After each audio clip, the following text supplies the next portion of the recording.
Okay,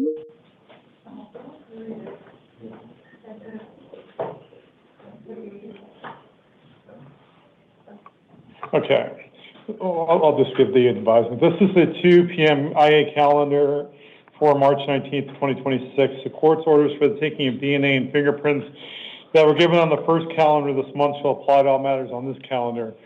If you're the victim of a crime with a case pending before this court, you advise you have rights under Arizona law that, among others, include the right to be treated with fairness, respect, and dignity, to a speedy trial, to be present at court proceedings, to choose whether or not to be interviewed by the defendant or the defendant's attorney, to be heard before the court makes a decision on release, negotiation of plea, scheduling, and sentencing, and to receive restitution from a person who is convicted of causing your loss. If you've not already been provided with a written statement of all victims' rights, please contact the Victim Services Division of the Prosecutor's Office.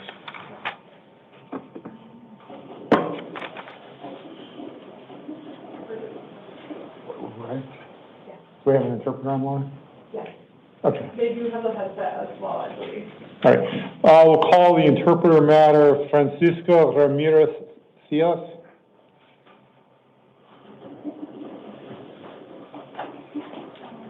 Get up.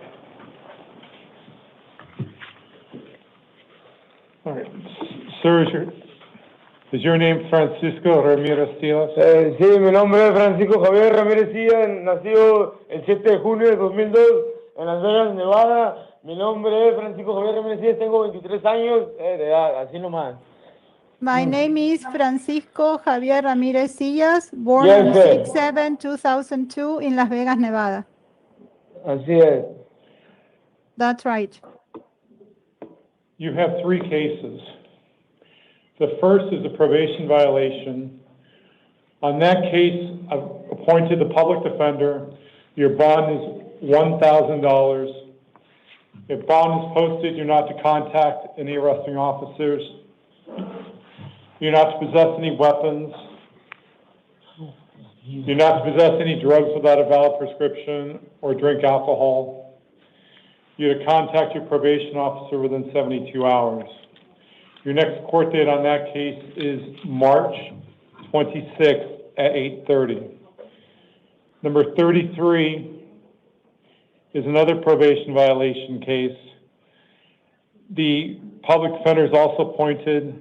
Bond on that case is also $1,000. The release conditions are exactly the same as is your court date of March 26th. The last case is a justice court warrant. On that case, there's a $500 bond. The release conditions are otherwise the same. Your court date is an arraignment on March 24th at 8:30 in the Santan Justice Court. All right, that adjourns this matter. Sí, ay, aquí me tienen que llevar por la corte porque me tienen arrestado, estoy aquí en la cárcel y ni modo que yo vaya a la corte, si yo no estoy afuera, de aquí me tienen que llevar. I have to go to court. I'm arrested here, but I have to go back to court. I've given you your court dates. They're in the paperwork. We're adjourned. You can go back with the officers. Thank you. Thank you so much. Muchas gracias. Thank you. All right. Thank you for interpreting for us. I think that's the only Spanish interpreter case on the calendar. You're very welcome. Have a good afternoon. You too. Thank you. Bye. All right, next, we're going to call Guy Jackson.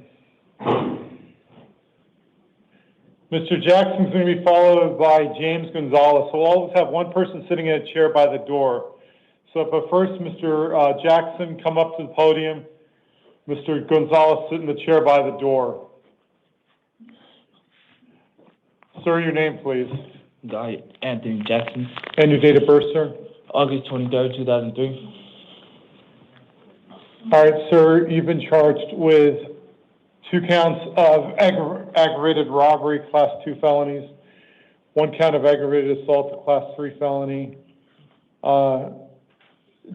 2 counts of armed robbery, Class 3 felonies, and 1 count of possessing a weapon by a prohibited possessor, Class 4 felony. The court has found probable cause as to those counts. At this point, the court is appointing the public defender to represent you. On this case, you're not entitled to bond because you're on release for another felony offense when this offense occurred. So at this point, you'll be held without bond. If that changes, and you'll have a hearing, I'll talk to you about that in a minute. If that changes, you're not to initiate contact with any victim. Even if you're in custody, you're not to have any contact with any alleged victim.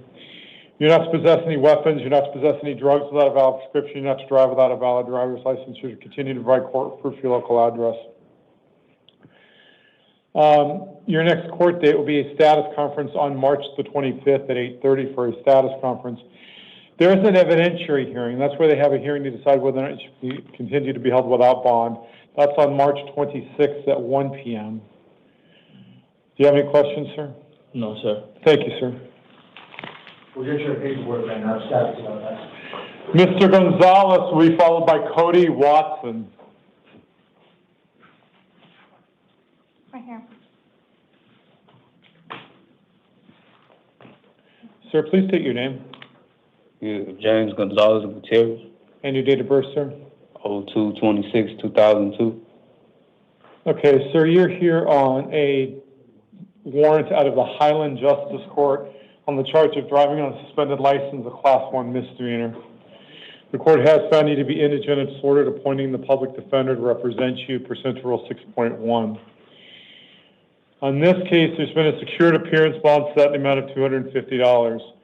If you post the bond, you're not to initiate contact with the arresting officers. You're not to possess any drugs without a valid prescription or drive without a valid driver's license. You're to continue to reside at an address you provide the court. Your next court date will be an arraignment hearing on March the 24th at 8:30 in the Highland Justice Court. Do you have any questions, sir? No questions. All right, thank you, sir. You can step back over there. We'll get your paperwork, just let's do it again. Cody Watson will be followed by Drew Hagrod.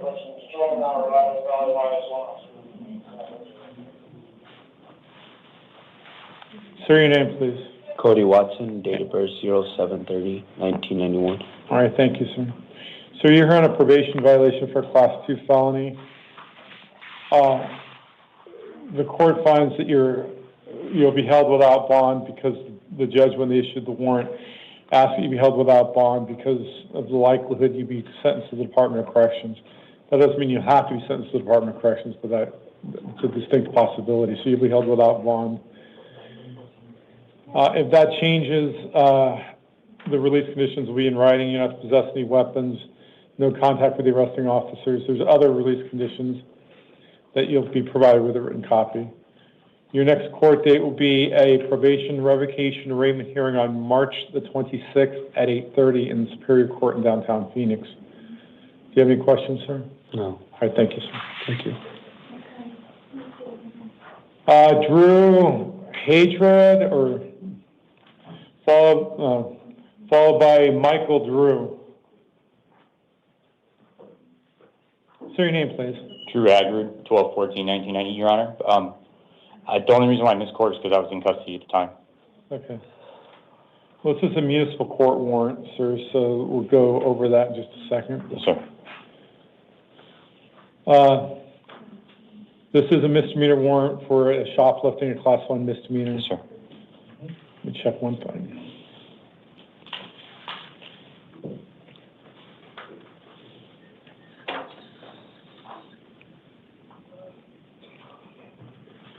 All right. I'm finding you to be indigent. Counsel would be appointed at the next court date pursuant to Rule 6.1B. They were asking for a bond of $500. Sir, at this point, I'm saying a bond of $250. You'll be going to court in 5 days. Your next court date is going to be March the 24th at 9 a.m. The release conditions are you're not to initiate contact with the arresting officers, not to possess any drugs without a valid prescription or drive without a valid driver's license. You're to continue to provide court proof of your local address. Do you have any questions, sir?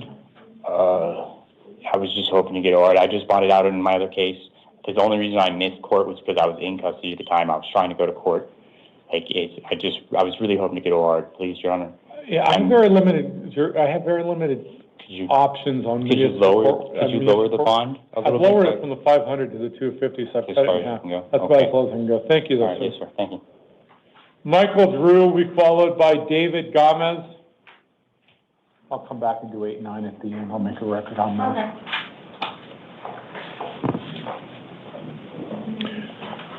Sir, your name, please, Michael Drew, and your date of birth. 11/28/1957. Okay, so you're here on 2 cases. Number 10 is a Justice Court warrant of the Havsampa Justice Court for driving on a suspended license. On that case, I'm appointing the public defender to represent you pursuant to Rule 6.1B. On that case, there's been a secured appearance bond set in the amount of $350. If you post the bond, you're not to initiate contact with the arresting officers, you're not to possess any drugs without a valid prescription or drive without a valid driver's license.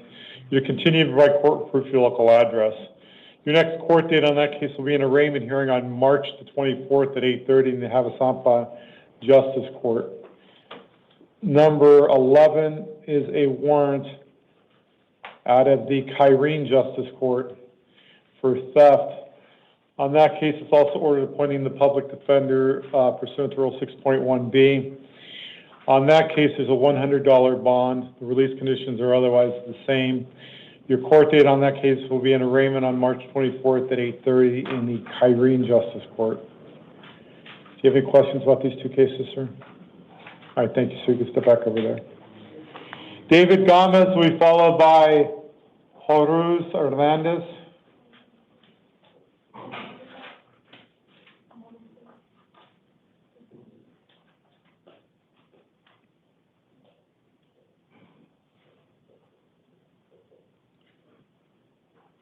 Sir, please state your name David Gomez, and your date of birth. 10/16/1973. All right, thank you. So you're here on a Superior Court probation violation warrant. The court has found you to be indigent. It's ordered appointing the public defender. On this case, bond is set as a secured appearance bond of $300. If bond is posted, you're not to initiate contact with any arresting officers. You're not to possess any weapons. You're not to possess any drugs without a valid prescription or drive without a valid driver's license. You're to continue to provide court proof your local address, and you're to contact your probation officer within 24 hours. Your next court date will be a probation revocation arraignment hearing on March the 26th at 8:30 in the downtown Superior Court. Do you have any questions, sir? No. All right, thank you, sir. You can step back over there. Mr. Arroz Hernandez.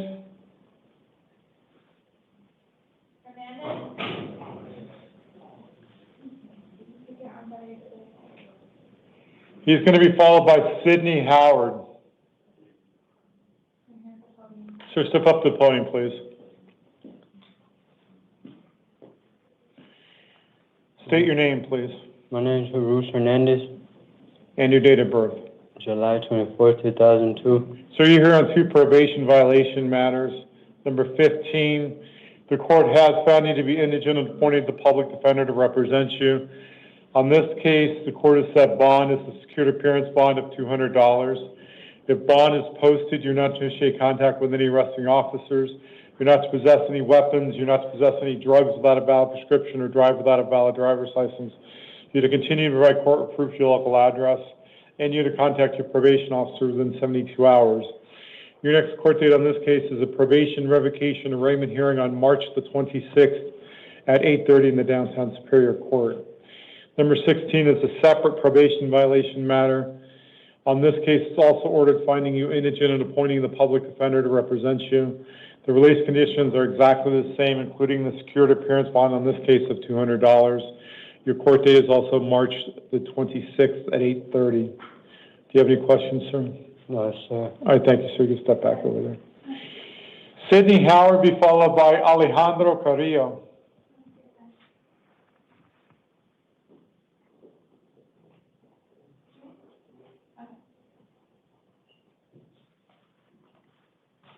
Sir, your name, please, Sidney Howard, and your date of birth. 09/28/95.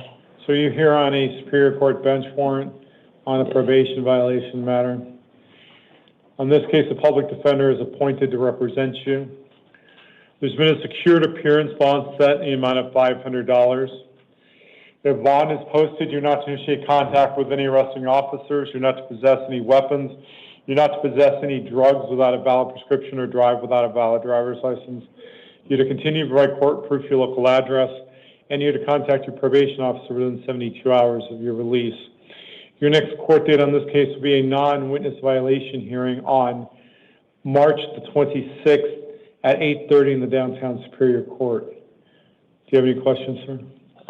March 26th. March 26th at 8:30. Okay. All right, thank you. Thank you. Mr. Carrillo will be followed by Abimael Ambracio.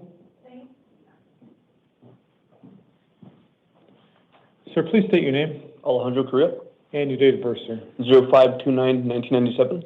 Thank you, sir.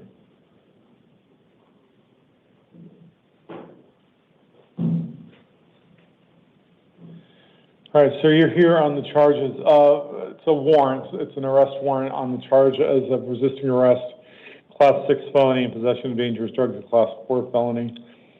The court finds you to be indigent, ordered appointing the public defender to represent you. On this case, there's a secured appearance bond that's been set in the amount of $10,000. If bond is posted, you're not to initiate contact with any arresting officers, you're not to possess any weapons, you're not to possess any drugs without a valid prescription or drive without a valid driver's license.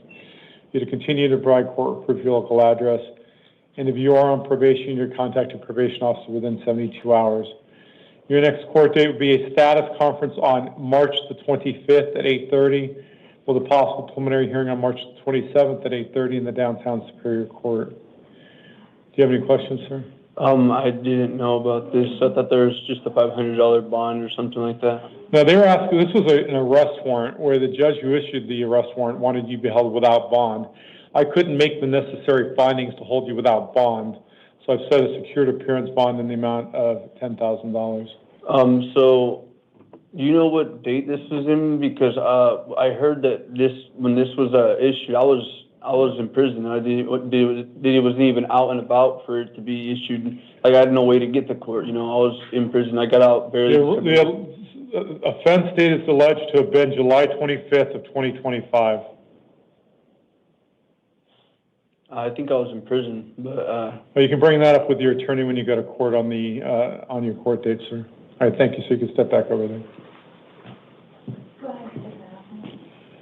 Mr. Ambracio will be followed by Nicole Hinkston. Sir, your name, please. Abimael Ambracio. And your date of birth, sir. February 6, 2003. Sir, you're here on a warrant from the Agua Fria Justice Court. The court is appointing the public defender pursuant to Rule 6.1b. On this case, there's been a secured appearance bond set in the amount of $250. If bond is posted, you're not to initiate contact with any arresting officers. You're not to possess any drugs without a valid prescription or drive without a valid driver's license. You're to continue to provide court proof your local address. Your next court date will be an arraignment hearing on March the 24th at 8:30 in the Agua Fria Justice Court. Do you have any questions, sir? Nobody told me about that warrant, because what was the warrant for? Because I went to court that same day. The warrant was for failure to appear on the charge of failure to obey a police officer. The alleged offense occurred on February the 9th of this year. All right, so when was the court date for that one? Because they never told me about that one. Sir, I don't have all of the paperwork because this is a justice court matter. You would have been given the court date when you were given the citation. Yeah, they never gave it to me. They kicked me out, so Okay. I never knew. Well, so you'll be going to court on Tuesday. That's Tuesday. all we can do today. All right, thank you. All right, Please step back over there. Ms. Hinkston will be followed by Torin Braswell. Your name, please, Nicole Hingston, and your date of birth. 11/01/2000. All right. You're here on three cases, the first of which is a new case of possession of narcotic drugs, a Class 4 felony, and drug paraphernalia, Class 6 felony. The court has found probable cause as to those charges. The court has found you to be indigent and appointed the public defender to represent you. On this case, there's been a secured appearance bond set in the amount of $500. The bond is posted. You're not to initiate contact with any arresting officers. You're not to possess any weapons. You're not to possess any drugs without a valid prescription or drive without a valid driver's license. You're to continue to provide court proof your local address. And you're to contact your probation officer within 72 hours. Your next court date on this case will be a status conference on March the 25th at 8:30 in the downtown Superior Court with a possible preliminary hearing on March the 27th. Number 23 is a probation violation case. On that case, there's a secured appearance bond of $100. The release conditions are otherwise the same. Your court date on that case is a probation, revocation, arraignment hearing on March 26th at 8:30. If I didn't state earlier, a public defender is appointed on that case as well. 24 is another probation violation matter. Once again, the public defender is appointed. Once again, there's a secured appearance bond of $100. The release conditions are the same as is your court date of March the 26th. Do you have any questions? No. All right, thank you, ma'am. You can step back. Broswell will be followed by Jason Williams.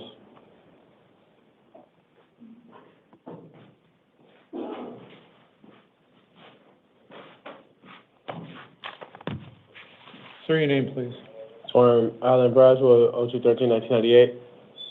Just 1 second, sir.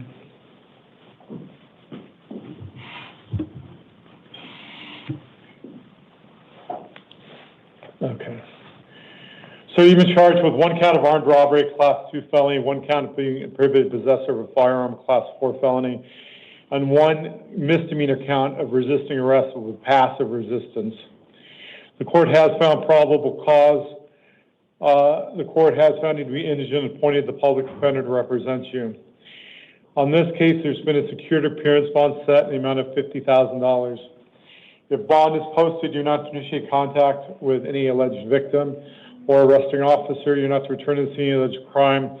You're not to possess any weapons. You're not to possess any drugs without a valid prescription or drive without a valid driver's license. You're to continue to provide court proof your local address. Your next court date is a status conference on March the 25th at 8:30 with a possible preliminary hearing on March the 27th. Thank you, sir.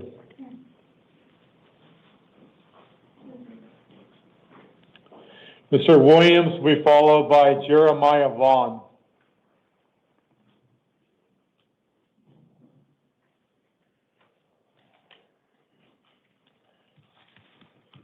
Sir, your name, please. Jason Williams, 4/16/1982. All right, thank you, sir.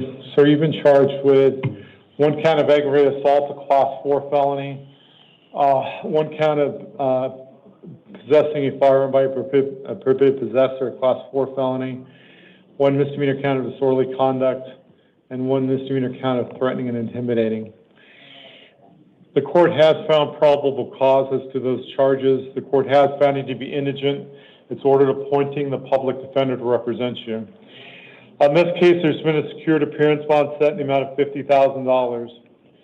If bond is posted, you'd also be subject to pretrial services supervision, which would include electronic monitoring to be installed before you're released from custody.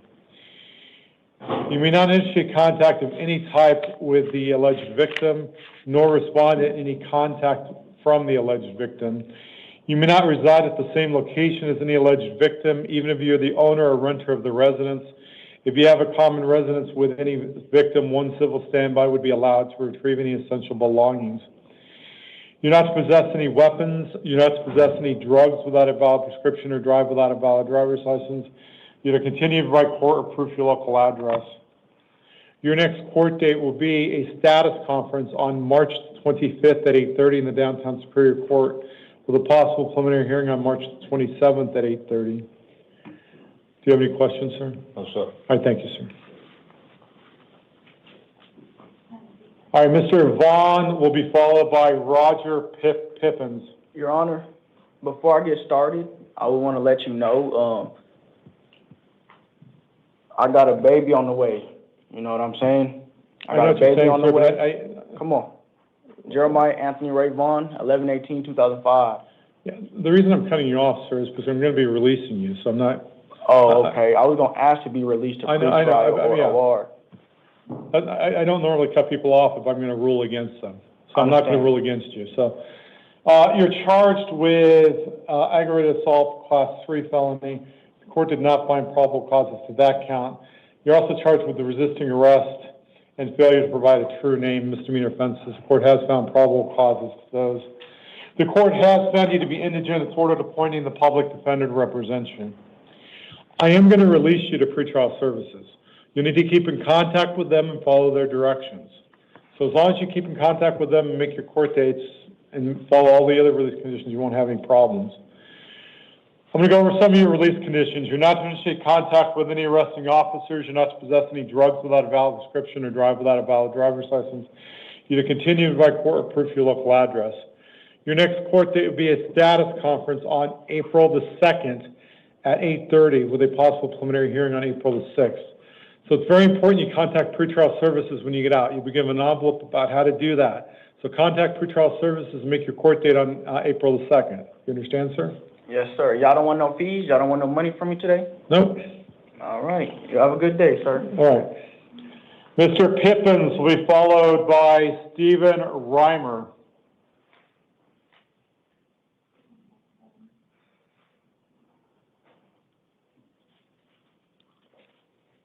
Sir, your name, please. Roger Jerome Pippins, Date of birth. 11/28/80. All right. Sir, you have one new case and 2 probation cases. The new case is a criminal damage, class 6 felony. The court has found probable causes to that count. The court has found you to be indigent and appointed the public defender to represent you. On this case, you're going to be released on your own recognizance. You're not to return to the scene of alleged crime, so you can't go back to that location. You're not to have any contact with any victim or witness. You're not to possess any weapons. You're not to possess any drugs without a valid prescription or drive without a valid driver's license. You're to continue to provide court or proof your local address, and you're to contact your probation officer within 72 hours. Your next court date on this case will be a status conference on April the 2nd at 8:30 with a possible preliminary hearing on April the 6th at 8:30. Number 12 is a probation violation matter. On that case, it's also ordered appointing the public defender to represent you. On that case, you're also released on your own recognizance. The release conditions are similar, other than there's no victim in this case necessarily. So other than that, the release conditions are the same. Your court date on this case is a probation revocation arraignment hearing on March the 26th at 8:30. Number 13 is another probation violation matter. Once again, public defender is appointed. Once again, you're released on your own recognizance.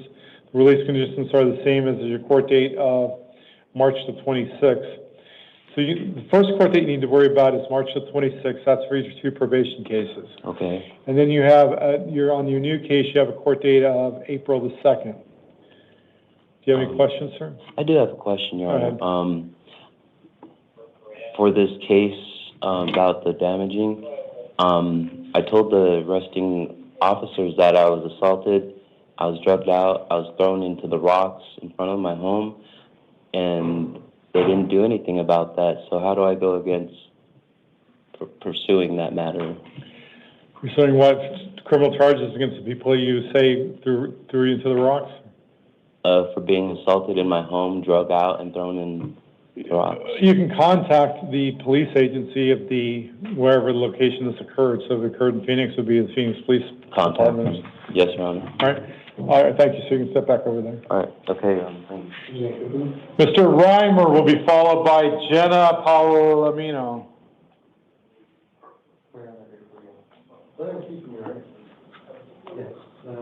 Sir, your name? Stephen Reimer, And your date of birth? 12/31/1985. All right. Sir, you've been charged with 1 count of endangerment, a class 6 felony, and 1 count of 4 counts of endangering the life or health of minors. The court has found probable cause. The court has found you to be indigent and appointed the public defender to represent you. So I'm going to release you to pretrial services. You'll need to keep in contact with them and follow all of their directions. That will include drug and alcohol testing. Yes, sir. You're not to initiate contact with any arresting officers. You're not to possess any drugs without a valid prescription or drive without a valid driver's license. You're not to possess or consume any alcohol at all. You continue to provide court with proof of your local address. And if DCS is involved, you need to follow all of their directions and orders. Yes, sir. Your next court date on this will be a status conference on April the 2nd at 8:30 with a possible preliminary hearing on April the 6th. Okay. So make sure you contact pretrial services as soon as you get out and make your court date on April the 2nd. Do you have any questions, sir? No, sir. All right, so you can sit back over there. Thank you, sir. Jenna Palomino will be followed by Michael Hernandez.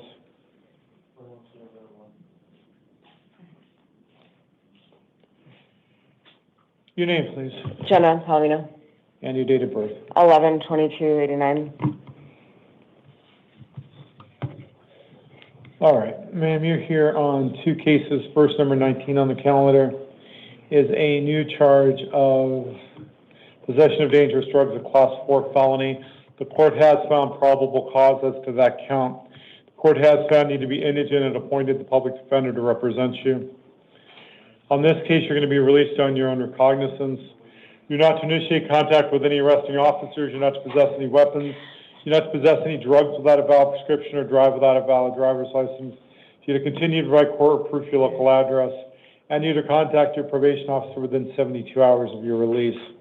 Your next court date on this case is a status conference on April the 2nd at 8:30 with a possible preliminary hearing on April the 6th at 8:30 in the downtown Superior Court. Number 31 is a probation violation matter. On that case, it's also ordered finding you indigent and appointing the public defender to represent you. On this case, you'll also be released on your own recognizance. The release conditions are the same. Your court date will be ahead of that one. The court date on this will be March the 26th at 8:30 in the downtown Superior Court. Do you have any questions, ma'am? No. All right, thank you, ma'am. Thank you. Michael Hernandez will be followed by Brian Patrick.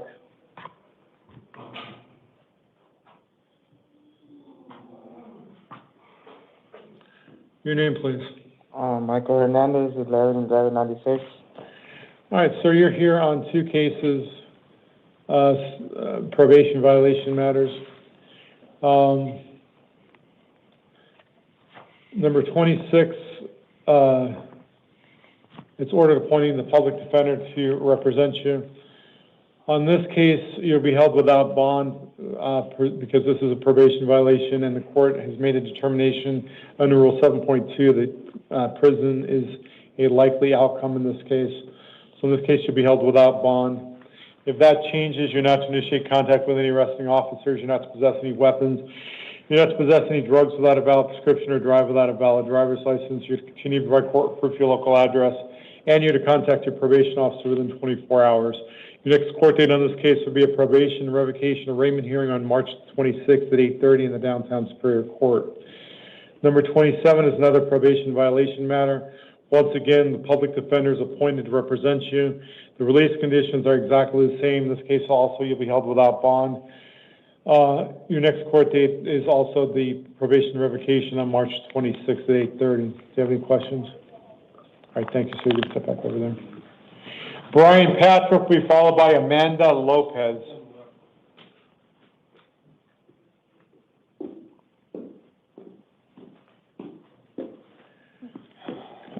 Good afternoon, sir. Please tell me your name and date of birth. Brian Patrick, 7/14/69. All right, sir, you've been charged with possession of dangerous drugs, a class 4 felony, possession of drug paraphernalia, a class 6 felony. The court has found probable causes to those counts. The court has found you to be indigent and appointed the public defender to represent you. On this case, you are going to be released to pretrial services, so you'll need to contact them, keep in contact with them, and follow their directions, but you won't have to post a bond in order to get out. You're not to initiate contact with any arresting officers. You're not to possess any drugs without a valid prescription or drive without a valid driver's license. You're to continue to provide court proof of your local address, and you must submit to fingerprinting.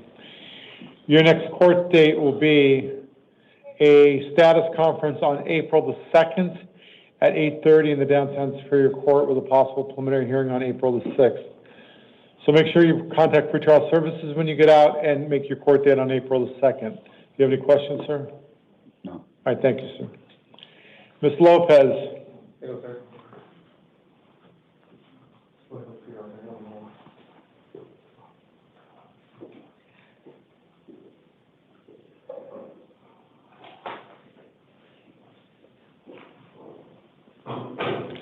Your name, please, Amanda Lopez, and your date of birth. 10/4/92. All right, thank you, ma'am. Ma'am, you're here on the charges of aggravated assault, Class 6 felony, DUI, Class 1 misdemeanor, obstructing police, a Class 1 misdemeanor, and reckless driving, a Class 2 misdemeanor. The court has found probable causes to those charges. The court has found you to be indigent and appointed the public defender to represent you. On this case, you are going to be released to pretrial services, so you won't have to post a bond in order to get out, but you need to keep in contact with them and follow their directions. You're not to initiate contact with any arresting officers. You're not to possess any drugs without a valid prescription or drive without a valid driver's license. You're to continue to provide court proof your local address and submit to DNA and fingerprinting.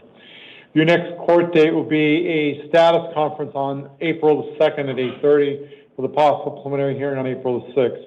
So make sure you contact pretrial services, make your court date on the 2nd. Do you have any questions, ma'am? No, sir. All right, thank you, ma'am. Thank you.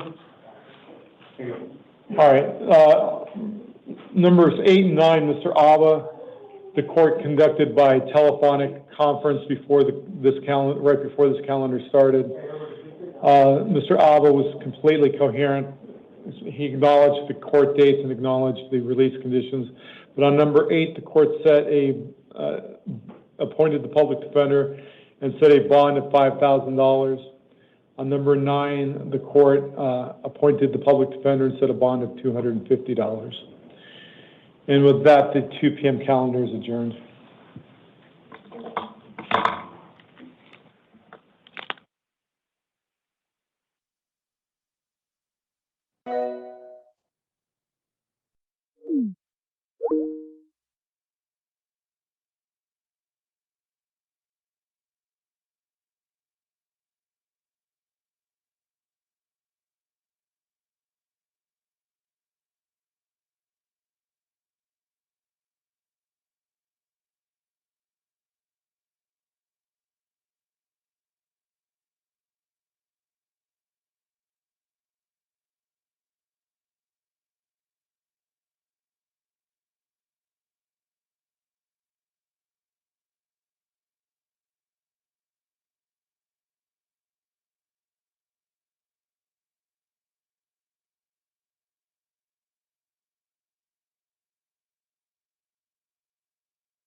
Thank you.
You may be seated.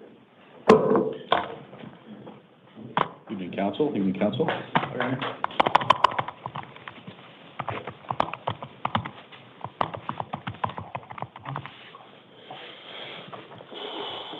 We have not 1, 2, 3, but 4, 5 interpreter matters.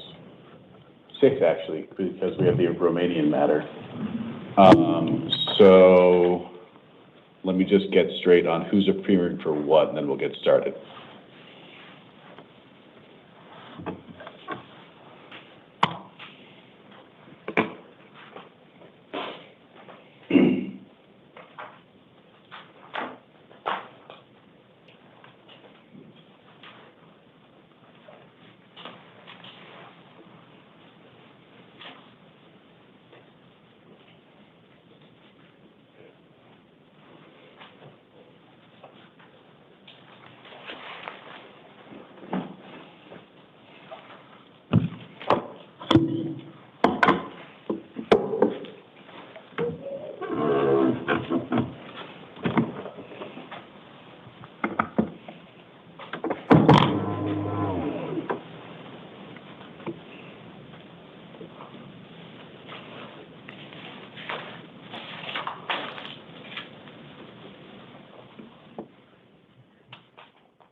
Are both counsel appearing on number 20?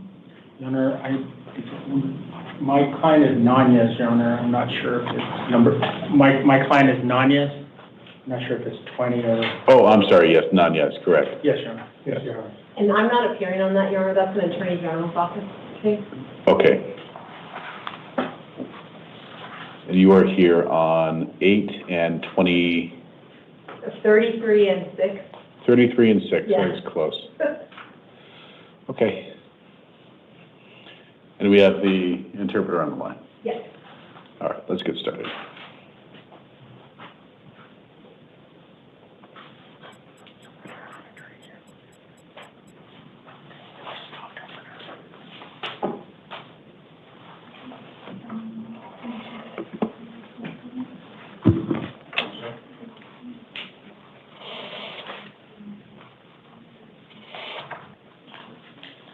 Oh, yes, or the, your article.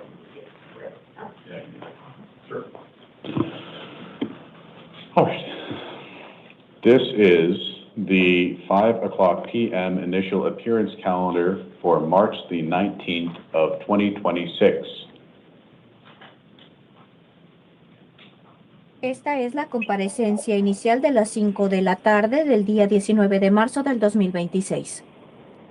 The court's orders for the taking of DNA and fingerprints that were given on the first calendar date of this month shall apply to all matters on this calendar.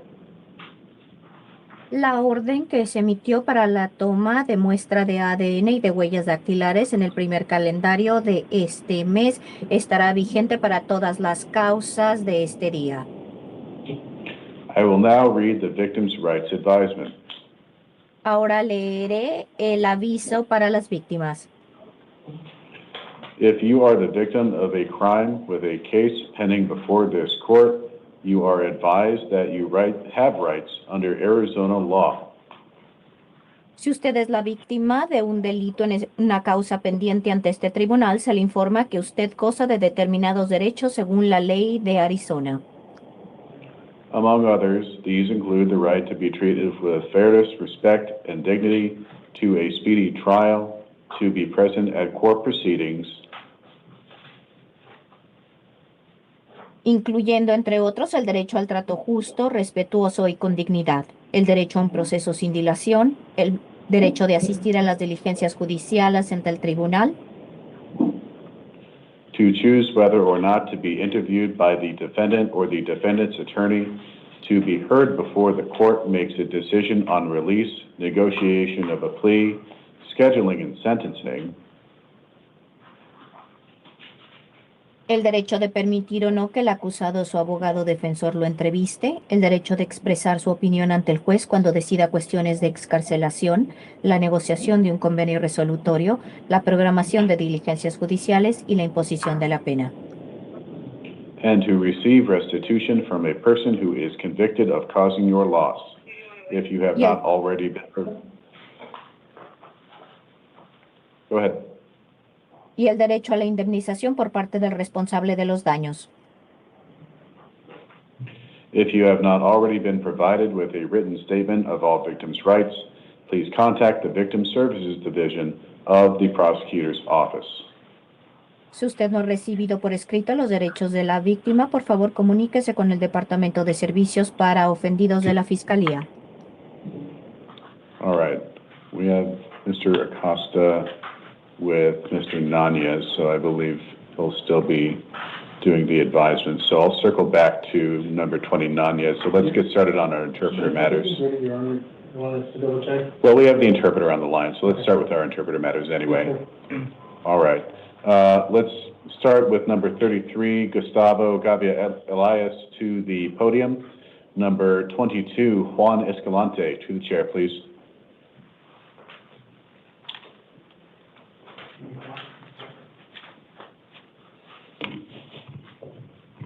Good evening, sir. Please tell me your name and your date of birth. Buenas noches, señor. Por favor, dígame su nombre y su fecha de nacimiento. Gustavo Adolfo Gavia Elías, 07/02 del 96. Gustavo Adolfo Gavia Elías, 07/02/96. And counsel, please announce.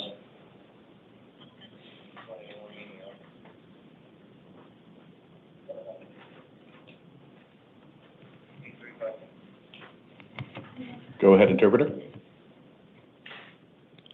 Your Honor, the interpreter now is interpreting simultaneously. I see. All right, very well. Counsel, please announce. Thank you, Your Honor. Brooke Gahn on behalf of the state. Thank you. We are here today on a new case out of the Maricopa County Superior Court. There are 3 charges. The first, attempted murder in the second degree, a Class 2 felony, and 2 counts of, oh, you know what? I need to revise this. Okay. You know what? I'm going to have to recall this matter. I apologize. I'm going to temporarily adjourn this matter and recall it, given the information contained in the Form 4. Mr. Elias, I'm going to have you seated just so I can take another look at the arrest narrative in this case here, I'm going to move on to a different matter. I apologize, counsel. Okay, gracias. Okay, thank you. And we're going to have the Spanish interpreter reconnect at when we come back to it on the calendar. So I'm going to move it down the calendar. Yeah, it would have to be. Right, Language line. Yeah, okay. That is what we will do then. Your Honor, is he going to be at the very end? Yes. Okay. Would it be okay if I come back for That's those absolutely two? fine. Okay. Thank you.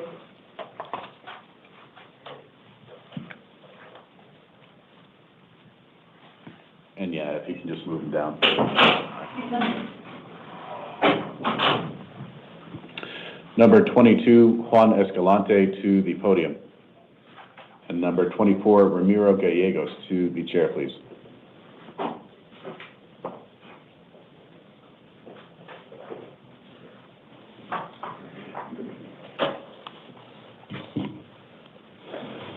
Good evening, sir. Please tell me your name and your date of birth. 14 de noviembre del 1189, Juan Arodi Luis Escalante. 11/14/1989, Juan Arodi Lugo Escalante. Thank you. We are here today on a bench warrant out of the Maricopa County Superior Court. There are two charges underlying the bench warrant. First, possession of dangerous drugs, a Class 4 felony. Second, possession of drug paraphernalia, a Class 6 felony. I am affirming the appointment of existing counsel.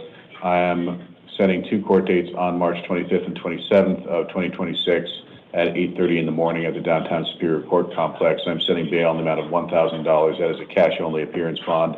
If you post bond, I'm ordering pretrial supervision with drug testing and monitoring with other release conditions that will be in writing that you'll receive. Do you have any questions, sir? Pardon the interruption, Your Honor. Could you please repeat the dates for the interpreter to verify? March 25th and 27th.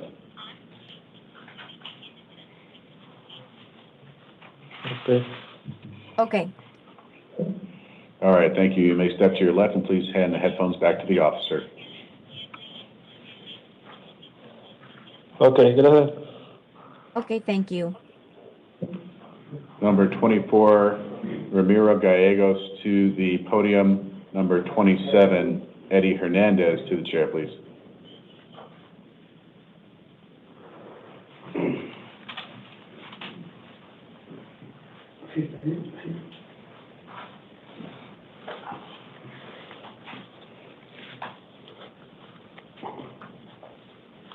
Good evening, sir. Please tell me your name and your date of birth. Pues mi fecha de nacimiento, con el nombre que me salió allá donde estoy detenido es 24/12/66. Pero yo tengo mis papeles con mi verdadero nombre, tengo mi permiso de trabajo y mi seguro. Well, with the documents that I have, the date was 12/24/66, but I don't have documents. I have a work permit. What is your name, sir? El nombre verdadero, mi mero nombre. My true name? What is your name, sir? Con los que traigo los papeles es Ernesto Gallegos. Con los que Well, traigo los papeles my documents are under Ernesto Gallegos. All right. Is it also correct, Ramiro Gallegos? Pues ese es el nombre que no es correcto porque el de Víctor Manuel Ibarra, ese es mi nombre con el que tengo los papeles. That is not correct because my documents are under the name of Víctor Manuel Ibarra. So what is your correct name, sir? Please tell me your correct name. Víctor Manuel Ibarra Ornelas. Ornelas, con S al último.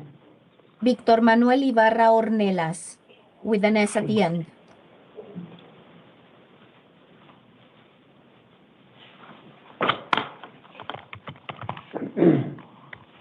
I'm adding an AKA to the list.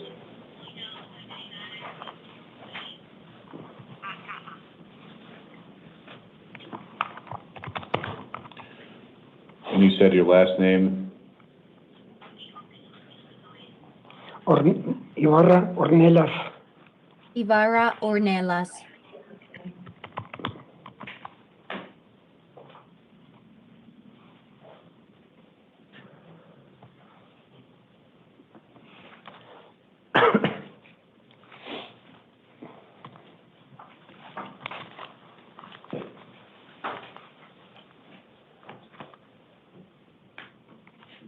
Very well. We are here today on an arrest warrant out of the Maricopa County Superior Court. There is one underlying charge submitted by direct complaint of misconduct involving weapons alleged to have been committed on or about May the 9th of 2020. I am appointing the Public Defender's Office to represent you, setting 2 court dates on March 25th and 27th of 2026, both at 8:30 in the morning at the Downtown Superior Court Complex. I am setting bail in the amount already set in the warrant, that is $1,800. That is a secured appearance bond.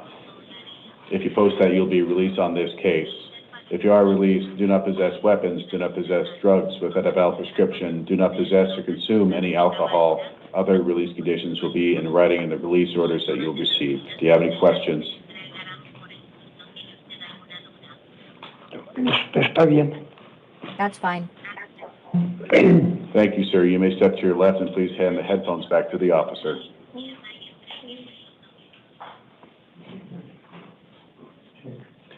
Number 27, Eddie Hernandez, to the podium. Number 25, John Marulanda Garcia, to the chair, please.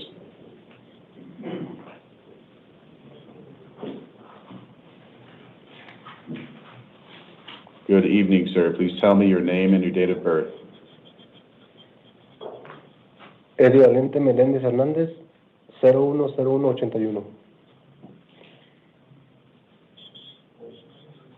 Valente. Eddie Valente Meléndez Hernández. Eddie Valente Meléndez Hernández, 010181. Thank you. We are here today on a failure to appear warrant or a bench warrant from Maricopa County Superior Court.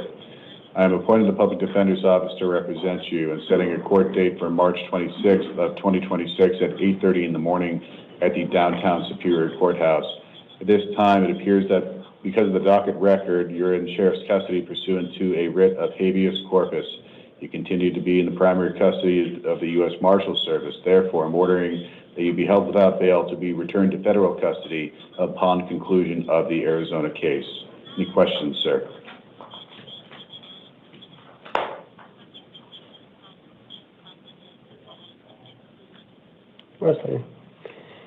That's fine.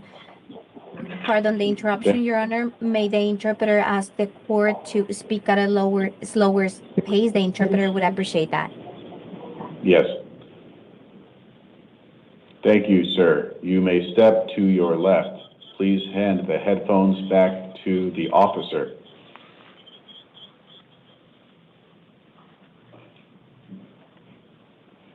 Number 25, John Marulanda Garcia, to the podium.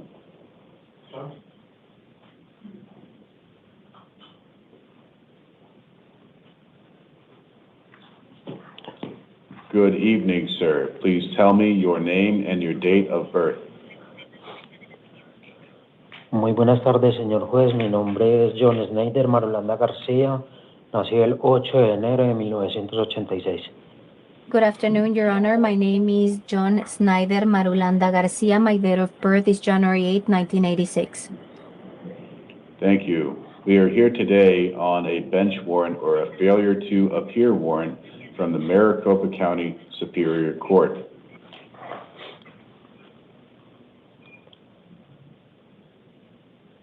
Sí, señor juez. De antemano Yes, pido Judge. una disculpa. I'd like to apologize. Well, before we get to that, I'm affirming the appointment of existing counsel and setting court dates for March the 25th and 27th of 2026, both at 8:30 in the morning at the downtown Superior Court complex. Per the existing docket record, it appears that you are in the custody of the Sheriff's Office pursuant to a writ of habeas corpus, and you continue to be in the primary custody of U.S. Immigration and Customs Enforcement. You must therefore be held without bail to be returned to federal custody upon conclusion of your case in Arizona. Do you have any questions, sir?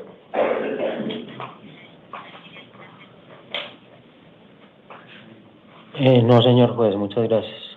No, Judge, thank you. Thank you very much. You may step to your left and please hand the headphones back to the officer. That is our last Spanish interpretation matter for now. The interpreter may be excused. Thank you very much. Thank you, Your Honor.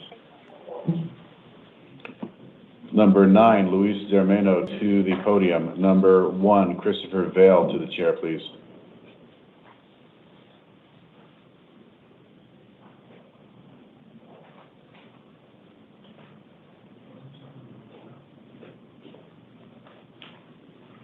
Good evening, sir. Please tell me your name and your date of birth. Good afternoon, Luis Armeno, 1305. Thank you. We are here today on a new case out of the Maricopa County Superior Court.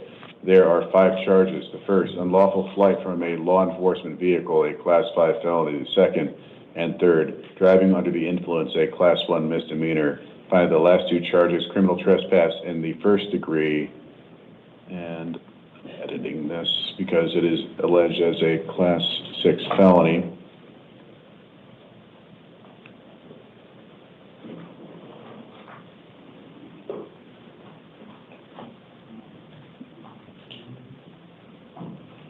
And so, I did find probable cause. I am appointing the Public Defender's Office to represent you, setting 3 court dates for March the 25th, 26th, and 27th of 2026. 2 of those court dates are at 8:30 in the morning, the 25th and the 27th. On the 26th, your court date is at 1:30 p.m. All of those are at the downtown Superior Court complex. At this time, because there's an allegation that you have committed a new felony offense while out on prior felony release, I'm unable to admit you to bail at this point. And so I'm ordering that you be held without bail pending the evidentiary hearing on the 26th. Do you have any questions, sir? No, sir, so I'm not bondable? Correct. All right, thank you, sir. Number 1, Christopher Vale to the podium. Wait, pause.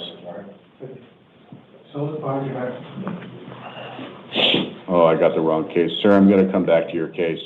Number 14, Selena Quintero to the podium.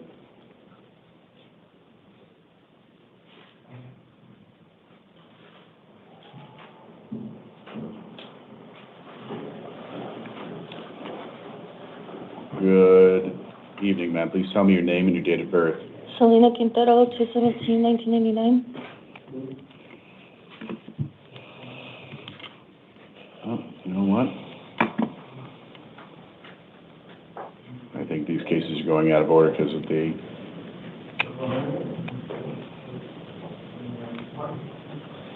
reshuffling of the interpreter matters. I apologize, ma'am. I'm going to recall your case later. I've made the cases go out of order, so I'm going to call your case in a little while. Thank you.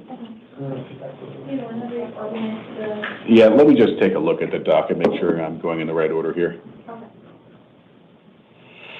Make sure we're all squared away here.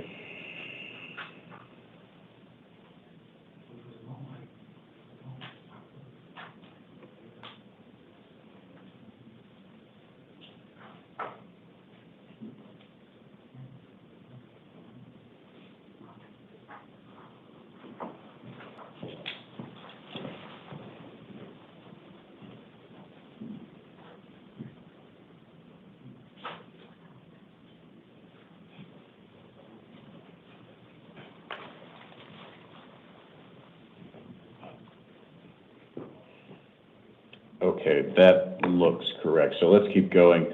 Number 15, Colleen Stevens to the podium. Number 21, Jordan Osif to the chair, please.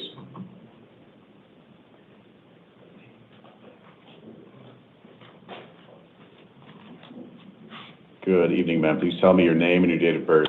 Colleen Stevens, 3/26/1988. Thank you. We are here today on 3 cases. The first is a failure to appear bench warrant at a Maricopa County Superior Court. The other 2 are also bench warrants at a Maricopa County Superior Court, both on probation violation cases. And so let's start with your non-probation violation case. There's 1 charge of possession of narcotic drugs, 1 charge of possession of drug paraphernalia, both alleged on or about April the 17th of 2024. I am affirming the appointment of counsel, of the existing counsel in all 3 of your cases. And so I am setting a court date on March the 26th of 2026 across all 3 of your cases. I am setting bail in your new case in the amount of, new case, the non-probation case, in the amount of $1,000. That is a cash-only appearance bond. However, as to your probation violation matters, I'm ordering that you be held without bail pursuant to Arizona Rule of Criminal Procedure 7.2C. Other release conditions on your non-probation case will be reduced to writing in the written orders that you are about to receive. Do you have any questions? No, Your Honor. Thank you very much. You may step to your left. Number 21, Jordan Osip, to the podium.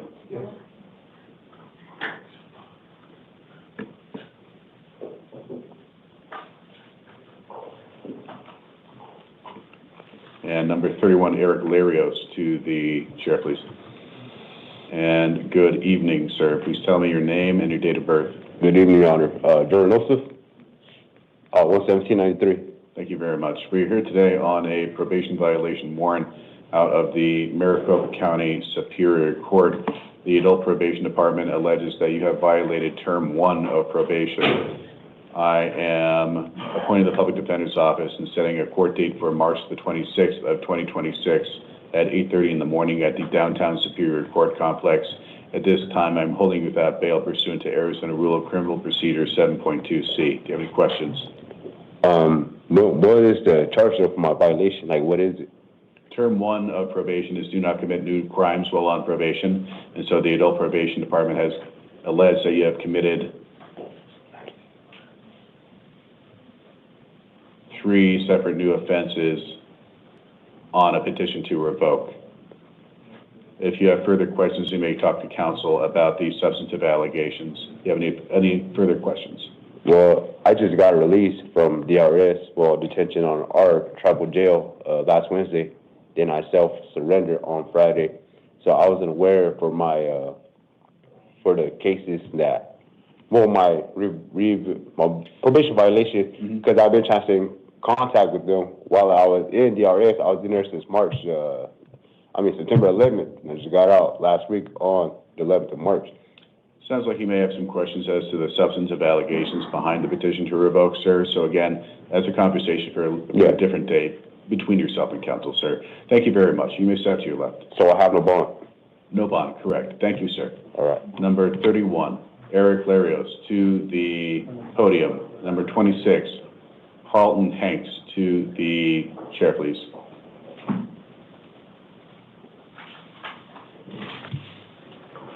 Good evening, sir. Please tell me your name and date of birth. Good evening. My name is Eric Larios, 4/26/1985. Thank you. We are here today on a new case out of the Maricopa County Superior Court. There are 4 charges. The first, possession of dangerous drugs for sale, a Class 2 felony. Second, possession of a weapon by a prohibited person or misconduct involving weapons, a Class 4 felony. Third, possession of a weapon in a drug offense, a Class 4 felony. Finally, possession of narcotic drugs, a Class 4 felony. I did find probable cause. I am appointed the Public Defender's Office to represent you. You have 2 court dates coming up on March 25th and 27th of 2026. Both are at 8:30 in the morning at the Downtown Superior Court Complex. I'm setting bail at $35,000. That is a cash-only appearance bond. If you post that, you'll be released. I'm also ordering that you do not possess weapons, do not possess drugs without a valid prescription, do not possess or consume any alcohol, do not have contact with your co-defendant. Other release conditions will be in writing that you will receive. Do you have any questions? There's no chance to lower my bond, Your Honor? I am not inclined to revisit the bond amount given the nature of the allegations that I have read in addition to the report that I have regarding prior prior history and failures to appear, so I'm not inclined to revisit that. If you want to seek review of the release conditions, you may do that at a later date. That's a conversation between yourself and counsel, sir. Thank you very much. You may step to your left. Thank you. Number 26, Harleton Hanks to the podium. Number 34, Rachel Lopez to the chair.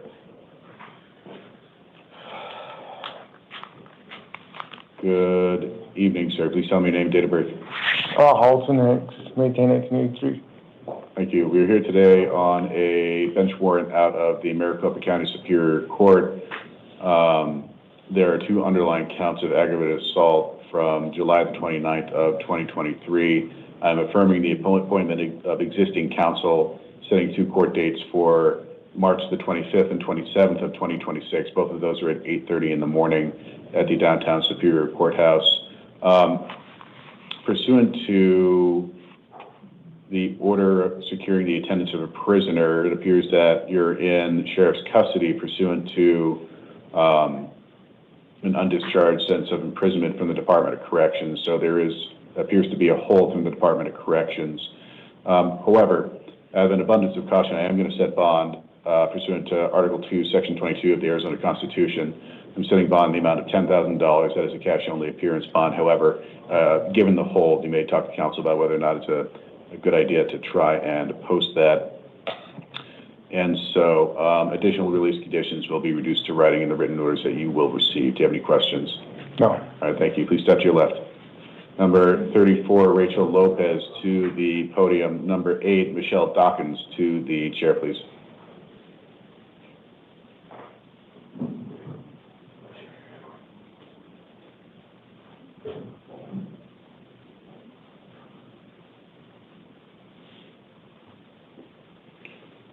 Good evening, ma'am. Please tell me your name and date of birth.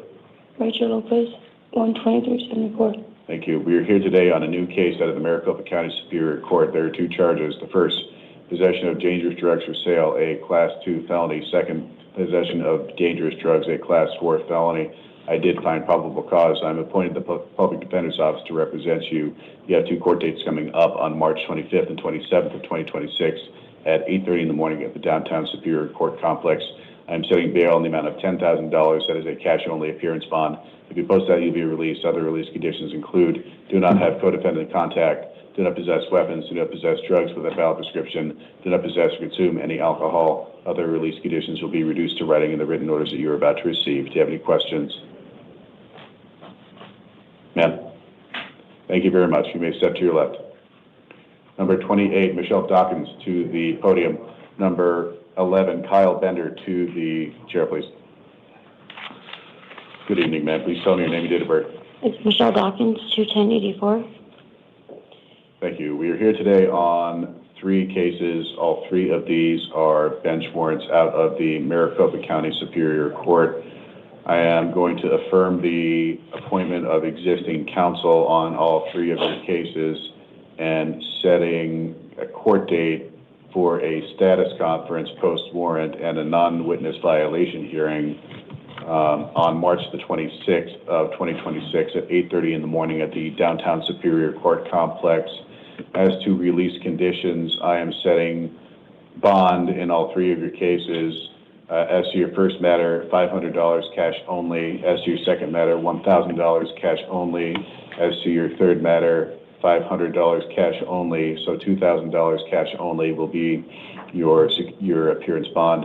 And so if you post bond, you'll be released. If you are released, do not possess weapons, do not possess drugs without a valid prescription, do not possess or consume any alcohol. Other release conditions will be reduced to writing in the written orders that you're about to receive. Do you have any questions? Yes, I just have one. So I'm currently bonded out, so are those taken away? Talk to counsel about whether or not, about bond forfeiture. It sounds like that's what your question is. I believe so. So talk to counsel about that. That's for a different day, though. Okay. All right, thank you very much. Number 11, Kyle Bender to the podium. Number 7, David West to the chair, please.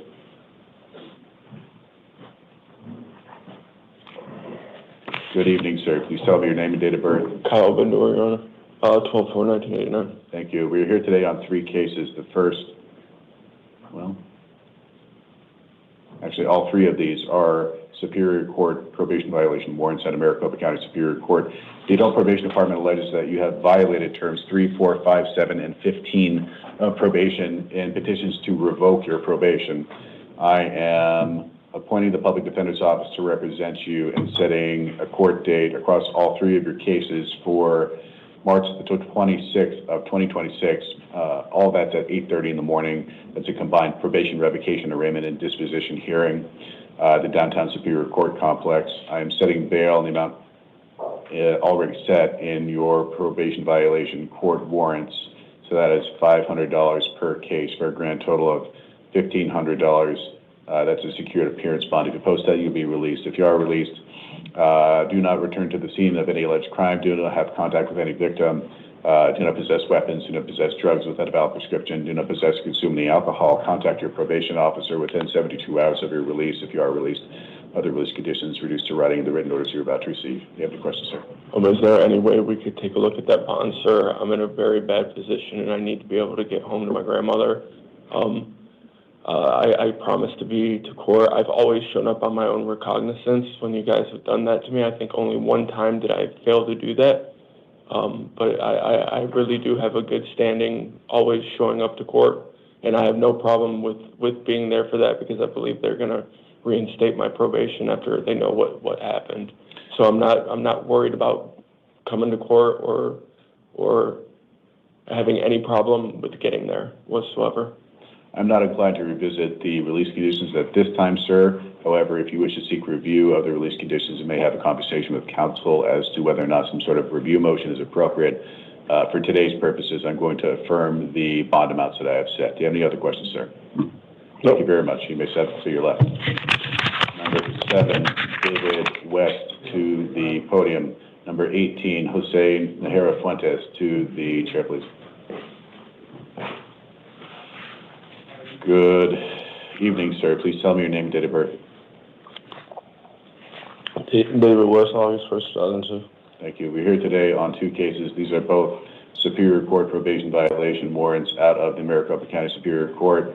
The Adult Probation Department has filed petitions to revoke in both your cases, alleging that you have violated terms 3 and 5 of probation. I'm appointing the Public Defender's Office to represent you and setting a court date across both of your cases on March 26th of 2026 at 8:30 in the morning at the Downtown Superior Court Complex. I am setting bail in the amount already set in the probation violation warrants. That is $500 apiece. That is a grand total of $1,000. That is a secured appearance bond. If you post that, you'll be released. If you are released, do not possess weapons, do not possess drugs without a valid prescription, do not possess or consume any alcohol. Contact your probation officer within 72 hours of your release. Other release conditions will be reduced to writing in the written notice you're about to receive. Do you have any questions? No. Thank you. Please step to your left. Number 18, Jose Najera Fuentes to the podium. Number 2, Melissa Peterson to the chair, please.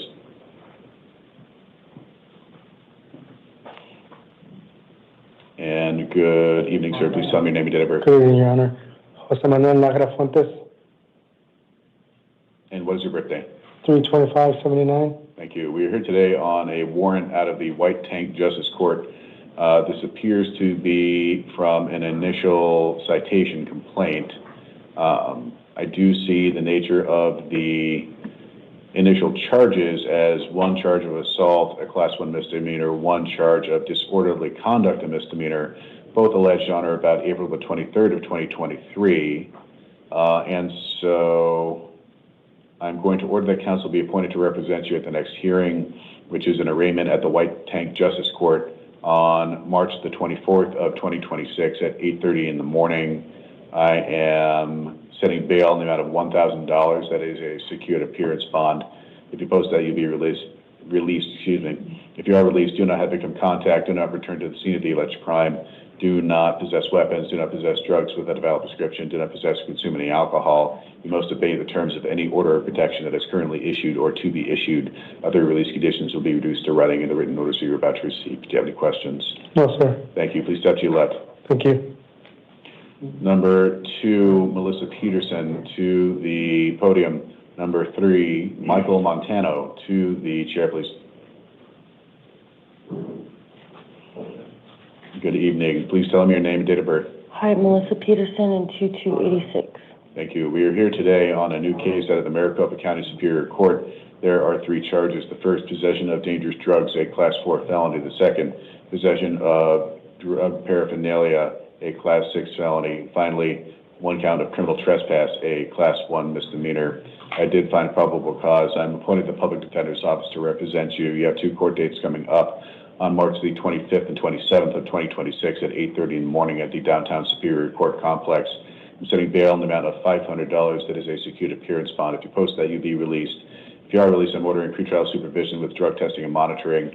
Other release conditions include do not return to the scene of the alleged crime, do not have victim contact, do not possess weapons, do not possess drugs without a valid prescription, do not possess or consume any alcohol. Other release conditions will be reduced to writing in the written orders that you're about to receive. Do you have any questions? Thank you very much. Please step to your left. Number 3, Michael Montano to the podium. And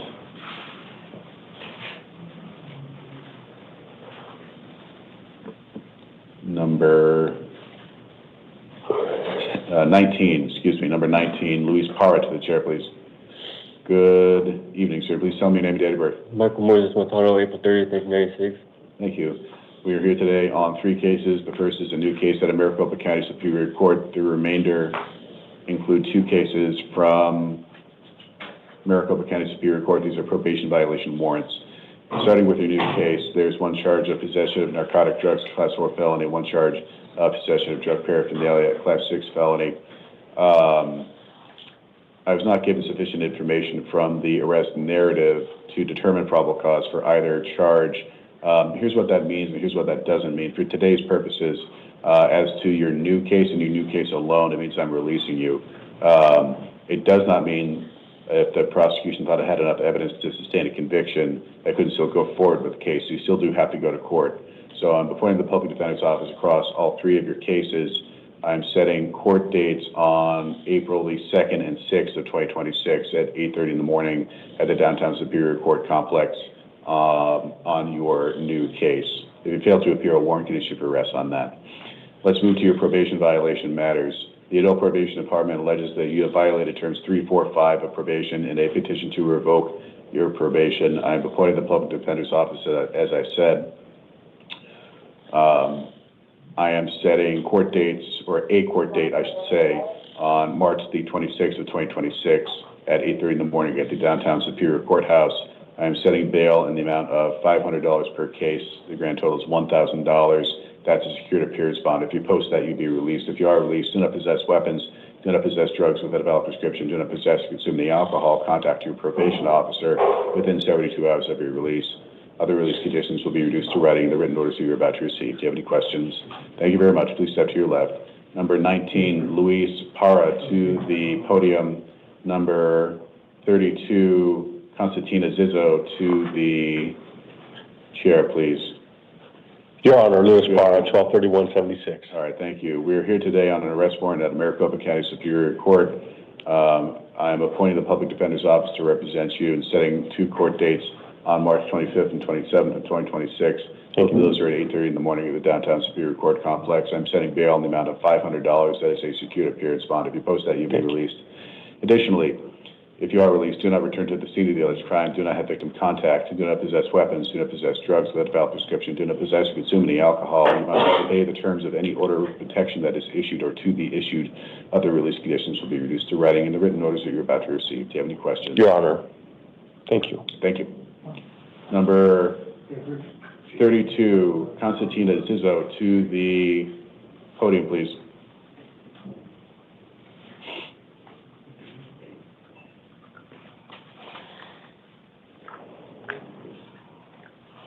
All right. Good evening, ma'am. Please tell me your name and date of birth. I'm sorry? Please tell me your name and your date of birth. I'm Constantina Zizzo, 4/20/61. Thank you. And are you able to hear me okay? Yes, I am now. We have listening devices in case you... No, I'm fine. Okay. All right. Thank you very much. And so we are here today on a warrant out of the San Marcos Justice Court. There's one underlying charge of driving with a suspended license, a misdemeanor, from August the 24th of 2021. It appears that this is a post-adjudication warrant out of, as I said, San Marcos Justice Court. I looked back at the history of this case, This is the fourth warrant in this case, Ms. Izzo. This is the fourth warrant in this case. So I do have some concerns about just the resolution of this case. So I'm going to order that counsel be appointed to represent you for the limited purposes of bond. I'm going to set bail the amount of $350. If you post that, you'll be released. If you are released, do not possess drugs without a valid prescription, do not drive a motor vehicle without a valid driver's license. Other release conditions are in writing that you'll receive. Do you have any questions for me? So I can't be released unless I post bond? If you post bond, you'll be released, yes. All right, thank you very much. You may step to your left. All right, thank you.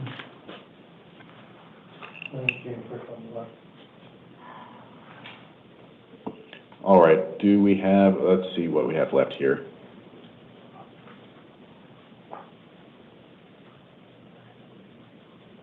Let's do our FOJ. Number 10, Jason Gittens to the podium.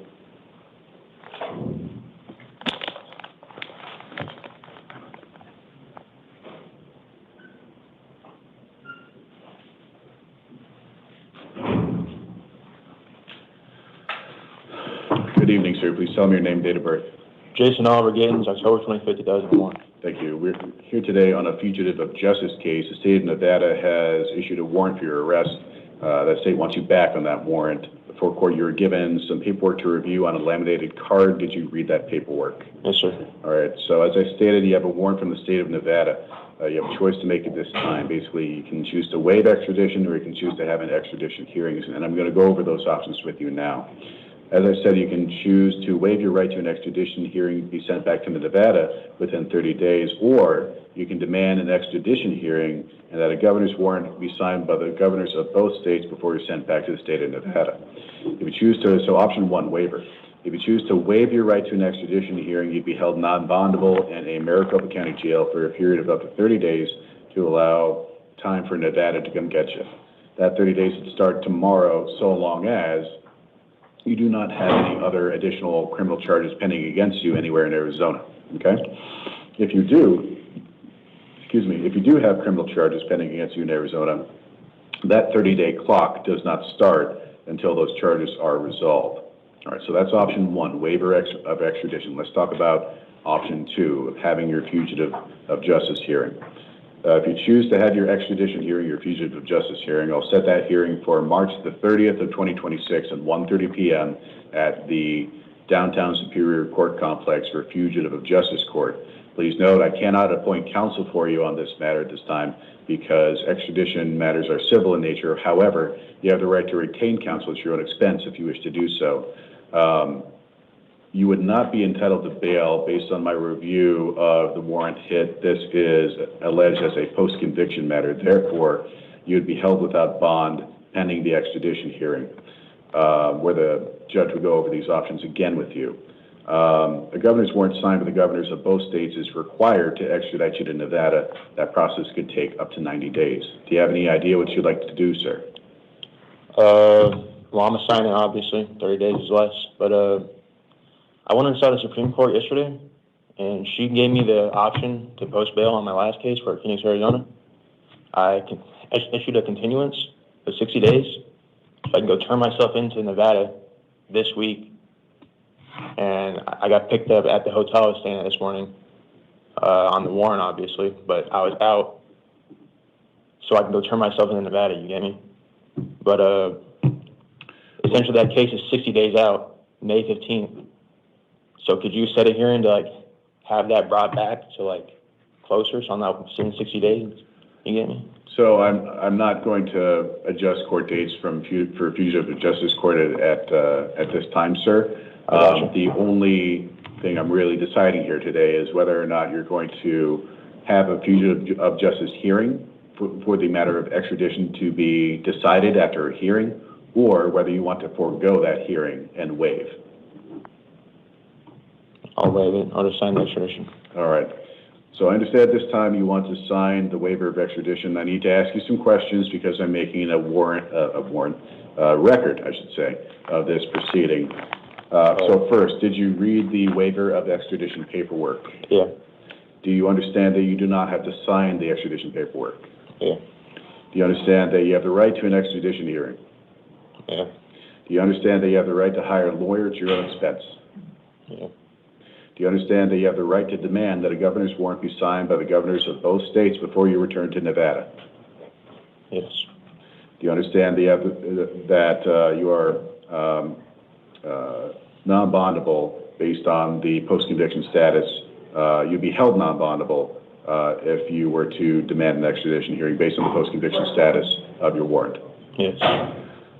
Do you want to give up those rights and sign the waiver of extradition paperwork? Yes. Has anybody threatened you or promised you anything in exchange for you to sign the waiver of extradition? No. Have you had any drugs, alcohol, or medication within the last 24 hours? No. I find that you've knowingly, intelligently, and voluntarily are signing the waiver, and I'm also signing it. I'm directing the sheriff's office to notify the requesting state of Nevada that you're now ready to return. Nevada will have 30 days from tomorrow to come pick you up unless there are local charges pending. If there are local charges pending, that 30 days will not start until the conclusion of that case. Do you have any questions? Yes. Like I said, I got a continuance of 60 days, 60 days on my fleeing and resisting case, which is why the warrant from Nevada is being issued. So am I going to have to wait the 60 days to go see that, handle that case, or how's that going to work? Because the whole reason I'm getting continuance is like to turn myself in. So let me clarify. You continued out in Arizona case 60 days? Yes. Literally yesterday I was at the 4th Avenue Supreme Court, 2C, and I had a continuance, and the judge allowed me to leave the state of Arizona. She gave me when you have charges in Arizona, you're not allowed to leave. Mm-hmm.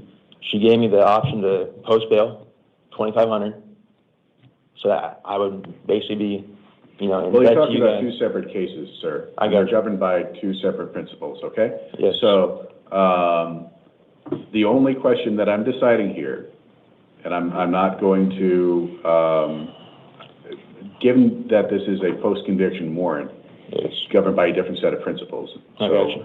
I think that might be an issue here, all right? So, if you want to have your extradition hearing and you want to contest extradition, I'm still perfectly happy to let you have the extradition hearing. You don't have to waive if you don't want to. Well, I want to go to Nevada and handle my case, obviously. Okay, so you'd rather I'd rather just go there and do it myself. Extradition, yes? Yeah, sure.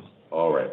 And so I'm going to accept the waiver of extradition, again, finding that it was knowingly, intelligently, and voluntarily made. Please step to your right, sir, and sign for your extradition. Here.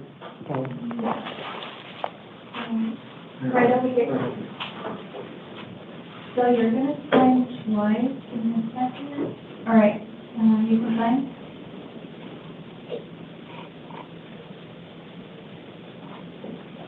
Can you do your signature a little bit bigger? And then sign one more time, exactly like that.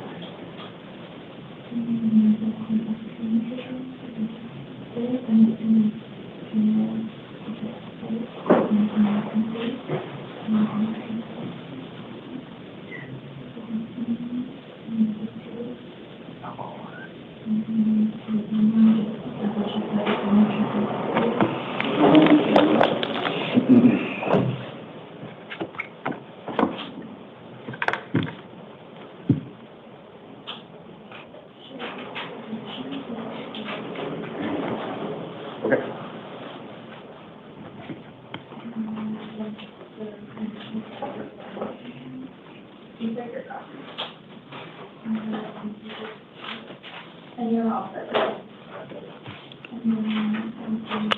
All right. And thank you, sir. You may step to your left. Is Mr. Acosta ready for number 20, Nanez?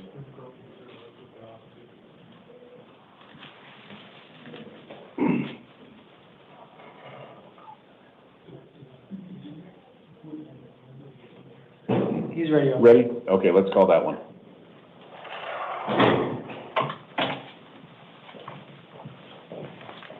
Hello, Your Honor. Hello. All right. Let's call number 20, Jose Nanez. And good evening. Sir, please tell me your name and date of birth. Good evening, Your Honor. My name is Jose Nanez. My date of birth is January 30th, 1986. All right, thank you. And counsel, please announce. Jesus Acosta, on behalf of my client, Mr. Nanez, who's present. He's in custody and he's to my left. Thank you. We are here today on a grand jury warrant out of the Maricopa County Superior Court. There are 12 charges. So there are 2 charges of conspiracy, a Class 2 felony, 6 charges of sale of narcotic drugs, a Class 2 felony, 2 charges of sale of dangerous drugs, a Class 2 felony, 1 charge of illegally conducting an enterprise, a Class 3 felony, and 1 charge of money laundering, a Class 3 felony, all alleged on or about August the 29th, October the 24th and 30th, November the 2nd of 2024, January the 15th of 2025, and 1 count from October the 26th and 2024. And so this all means that a grand jury has handed down an indictment, found probable cause for the offenses that I've just listed off. And so, Counselor, are you entering a general notice of appearance, or is this unlimited for today's purposes? It's general, Your Honor. General, okay. I'm going to amend the appointment order just a moment.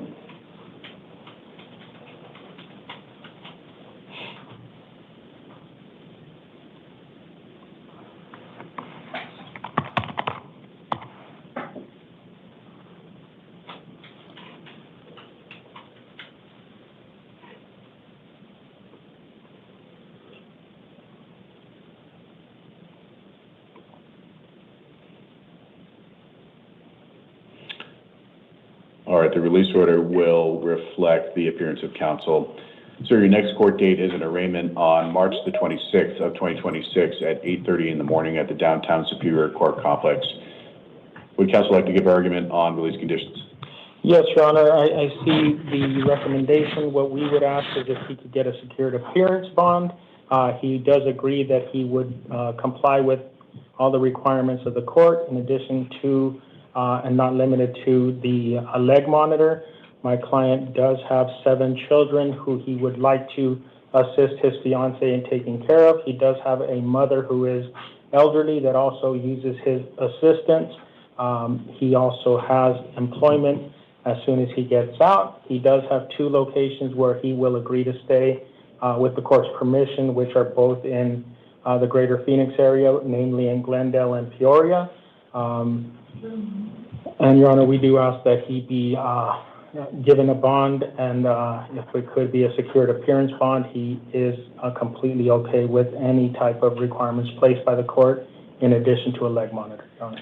Thank you, counsel. The court's taken into account the nature of the allegations as presented by the grand jury warrant. Additionally, the argument of counsel regarding Mr. Nanez's family ties, employment, Arizona residency, and willingness to utilize an ankle monitor. However, the court believes it's premature at this time to depart from the grand jury warrant, the amount that's set on the face of the grand jury warrant, given the fact that the grand jury proceedings are not necessarily unsealed and open at this time. So the court believes it's premature to depart from the amount already set in the grand jury warrant. And so the court will affirm that amount. That is a $125,000 cash-only appearance bond. If you post that, sir, you'll be released. If you are released, do not have contact with any co-defendant, do not possess weapons, do not possess drugs without a valid prescription, do not possess or consume any alcohol. Other release conditions will be reduced to writing in the written notice you're about to receive. I will note for the record that the court's determination of release conditions here today is without prejudice to any later motion for review or a motion to modify when more information becomes available. Do you have any questions, sir? No, Your Honor. Thank you for your decisions. All right. Anything further from counsel? No, Your Honor. Thank you. All right. That will adjourn number 20, Mr. Nanez. Sir, you can step to your right. Counsel may be excused, or if you want to use the room again, you can. I was just going to talk to him. Of course, yes. Go ahead. Thank you, Your Honor. All right. Thank you. Commissioner Casper, your name is interpreter on the line. Okay.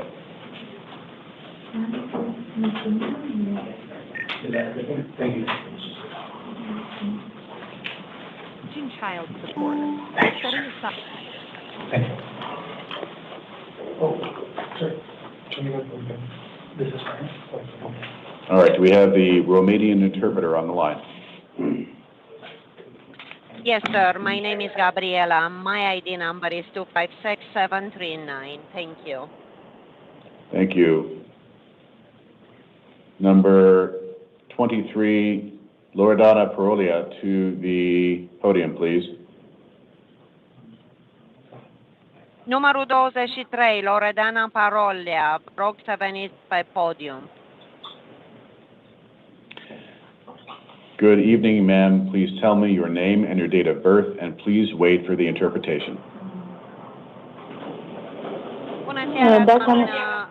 Vă rog să-mi spuneți numele complet și data nașterii și vă rog să așteptați până ce traducătoarea traduce totul. Vă rog. Numele meu este Parolia Loredana, 050597. My name is Parolia Loredana, date of birth 050597. Thank you. We are here today on a grand jury warrant out of the Maricopa County Superior Court. That means that a grand jury has handed down an indictment, found probable cause, and accused you of 5 charges.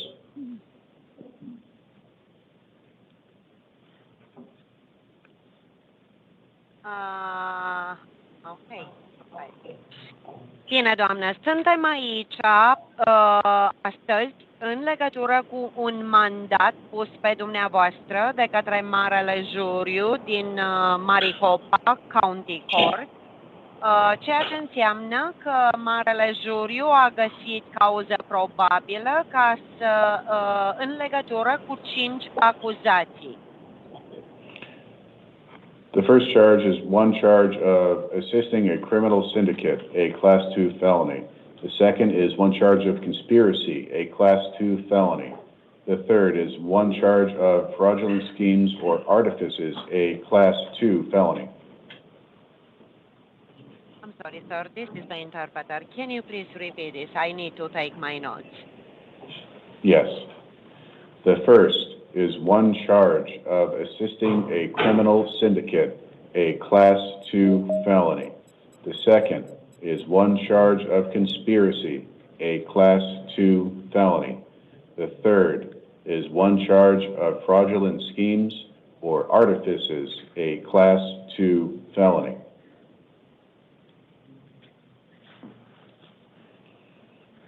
Thank you. Bine, doamnă. Prima acuzație este o acuzație de asistență unei uniuni criminale, ceea ce este o acuzație de crimă de gradul 2. A doua este o acuzație de conspirație, ceea ce este de asemenea o acuzație de gradul de crimă de gradul 2. A treia acuzație este o acuzație cum că ați fost în cârdășie și ați planificat. De asemenea, o acuzație de criminală de gradul 2. The fourth is trafficking and stolen property, a Class 3 felony. The fifth is organized retail theft, a Class 4 felony. All alleged on or about February the 15th of 2023 and September the 8th of 2022. Bine. A patra acuzație este traficare de produse furate, ceea ce este o crimă de categoria 3. A cincea, o organizare de furturi din magazine, ceea ce este o acuzație criminală de categoria 4. Toate aceste acuzații au fost comise în perioada din 15 februarie 2023 și 8 septembrie 2022. I am appointing the Public Defender's Office to represent you and setting a court date for March the 26th of 2026 at 8:30 in the morning at the downtown Superior Court complex.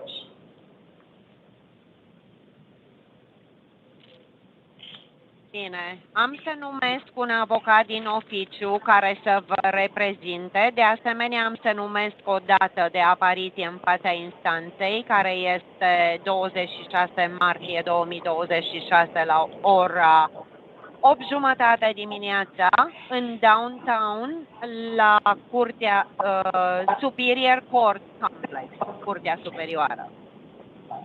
I am setting bail in the amount of $10,000. That is a cash-only appearance bond.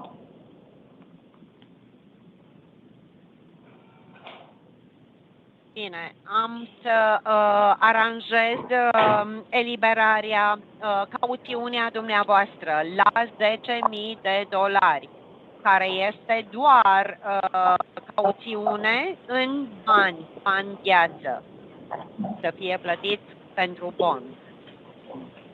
Additional release conditions include: do not return to the scene of the alleged crime, do not have victim contact, do not have co-defendant contact, do not possess weapons, do not possess drugs without a valid prescription, and do not possess or consume any alcohol. Other release conditions are in writing that you will receive.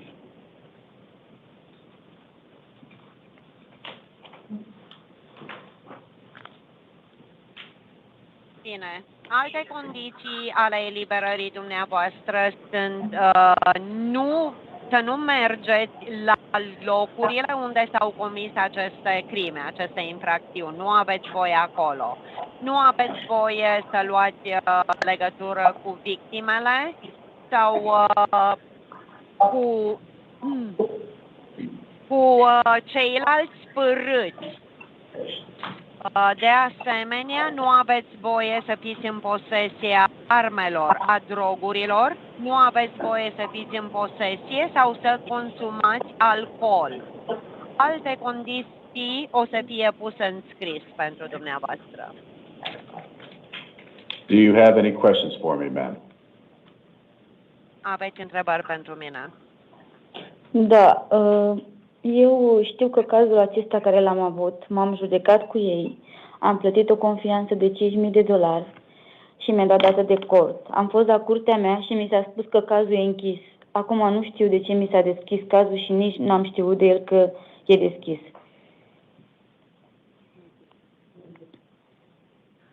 Okay. Okay, sir. I thought my case was already tried. I had to pay $5,000, which I did. I went to court after that and I asked, they told me that the case was closed. And I didn't even know, and I don't know what's going on. Why is the case opened again? That sounds like a question between yourself and counsel, ma'am. So I'm going to leave that for a conversation between yourself and defense counsel, who I have appointed to represent you. That will conclude your initial appearance. You may step to your left. Bine, doamna, asta sună ca o conversație pe care trebuie să o aveți cu avocatul dumneavoastră, care a fost numit din partea curții, bine? Acum, audierea inițială s-a terminat. Mergeți către stânga. Luați-o la stânga, da? All right, and that will adjourn number 23, Loredana Parolia. The Romanian interpreter may be excused. Thank you so much, sir. Asta este tot pentru cazul 23, Loredana Parolia. Numai bine? Thank you for using our services. Have a good day. Bye-bye. All right, thank you. And thank you, everybody, for your patience.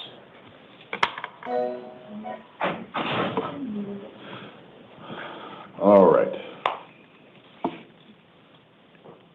And And let's clear the gallery for our remaining 4 cases.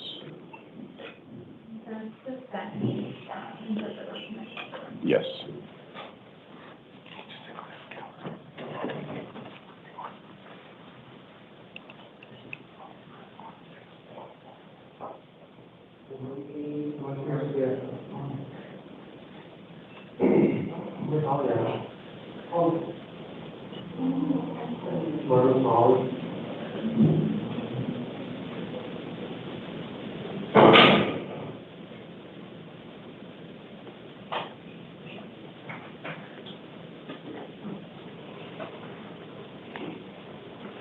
Who do you have coming in next, sir?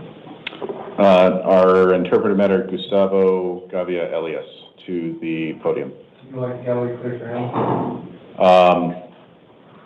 Yeah, let's do that. Yes, sir.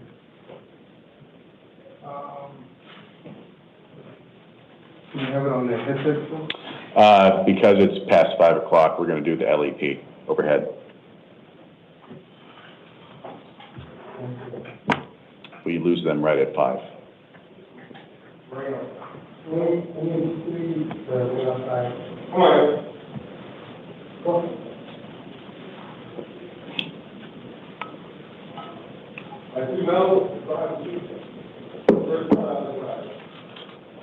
Come on.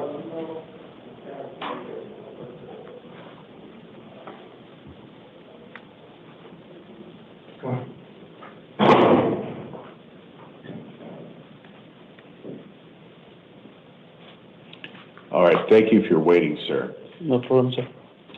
We are now recalling number 33, Gustavo Gavia Elias. Please, do we have the interpreter on the line? Yes, my name is Claudia, ID 365194, and I will be your Spanish interpreter today. All right, thank you.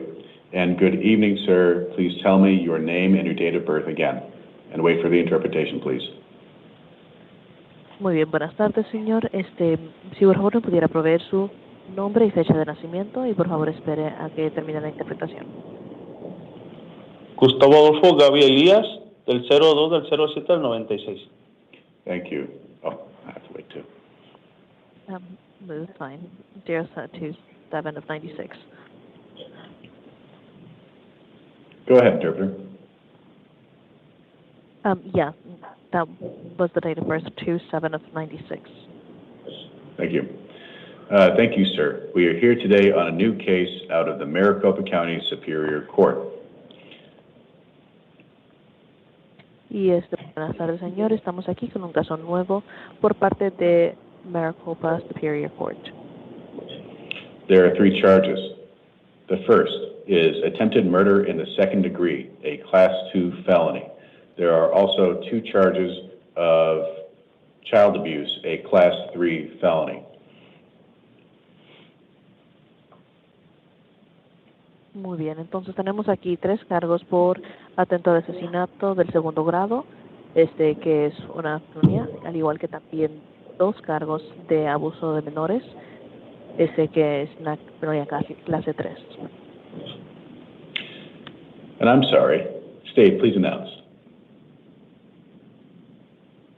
I apologize for accuracy purposes. Could you please repeat that? Yes, state, please announce.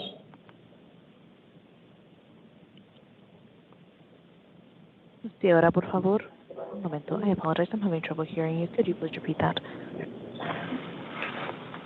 Will the state please announce? Muy bien. ¿Y de qué estado se pudiera anunciar? Brooke Gaunt on behalf of the state. Thank you.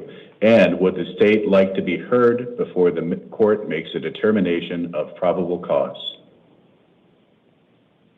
Y quisiera el estado ser escuchado por parte de la corte en relación a causa probable. I have nothing to add in regards to probable cause, Your Honor. No hay nada que agregar en relación a causa probable. The court determines probable cause for the allegations. Sir, I am appointing you counsel through the Public Defender's Office. Muy bien, y con eso, señor, estamos entonces dando un consejador de la oficina del contrato. I am setting court dates for March the 25th and 27th of 2026 at 8:30 in the morning at the Downtown Superior Court Complex. Y estamos programando citas de corte para el día fecha del 25 y 26 de marzo del año 2026 a las 8:30 de la mañana en la Corte Superior en Downtown. Would the state like to be heard regarding release conditions? Quisiera el Estado ser escuchado en relación a estas condiciones. Yes, Your Honor. The state is asking for a $1 million cash-only bond.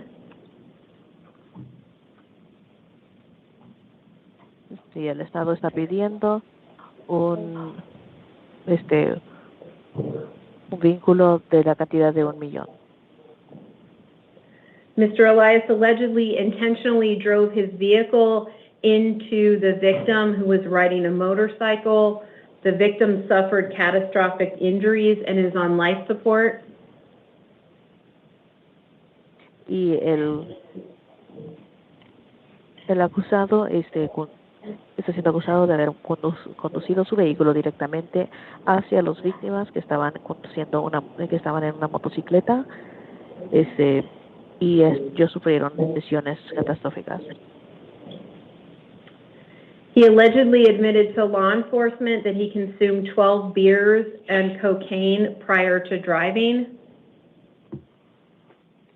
Y también mencionó a las autoridades que había consumido 12 cervezas, al igual que también cocaína, antes de conducir.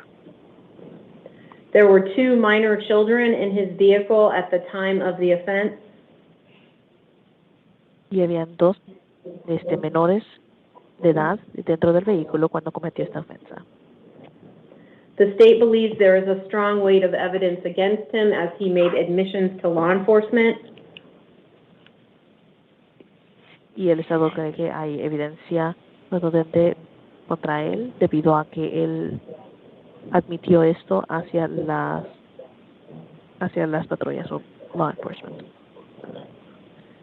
Given the serious nature of these charges, we believe he is a danger to the community. Y debido a la severidad de estos cargos, hemos considerado que es un peligro a la comunidad. Additionally, our understanding is that Mr. Elias is a Mexican national, and we are concerned that he may flee to avoid prosecution. Y también tenemos entendido que el señor Elias tiene nacionalidad mexicana y está en peligro de que él huya para evitar que sea enjuiciado. Thank you. Gracias. Thank you. Mr. Elias, you have the right to remain silent. Anything you say can be used against you, and you have the right to counsel. If you have anything that you would like to tell me, I am mostly focused today on release conditions. You don't have to give a statement, but if you would like to, now is your opportunity to do so. Muy bien, señor. Y todo lo que usted tiene el derecho de... I apologize. This is the interpreter speaking. I apologize. Could you please repeat that? Mr. Elias, you have the right to remain silent. Anything you say can be used against you.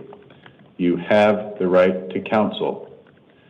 However, if you have the desire to say anything, now is your opportunity to do so, knowing full well that you do not have to. Would you like to make a statement at this time? Ahora usted tiene el derecho de guardar silencio. Aún así usted puede también obtener un tipo de consejo. Usted no tiene la obligación ahora mismo de dar una declaración, Pero si usted decidiera querer decir algo, sería su momento. Si es que, porque ahorita estamos enfocados en sus condiciones para permitir que salga. Si quisiera usted decir algo en este momento.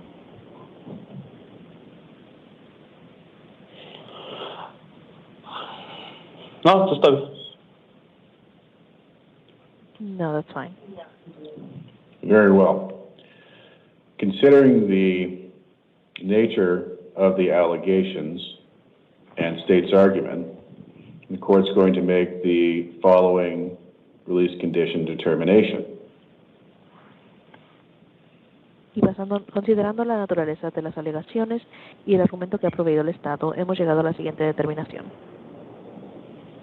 To begin, pursuant to Arizona Rule of Criminal Procedure 7.2A2, the defendant must be released on his own recognizance unless additional release conditions are reasonably necessary to assure appearance, protect victims, other people, or the community from harm.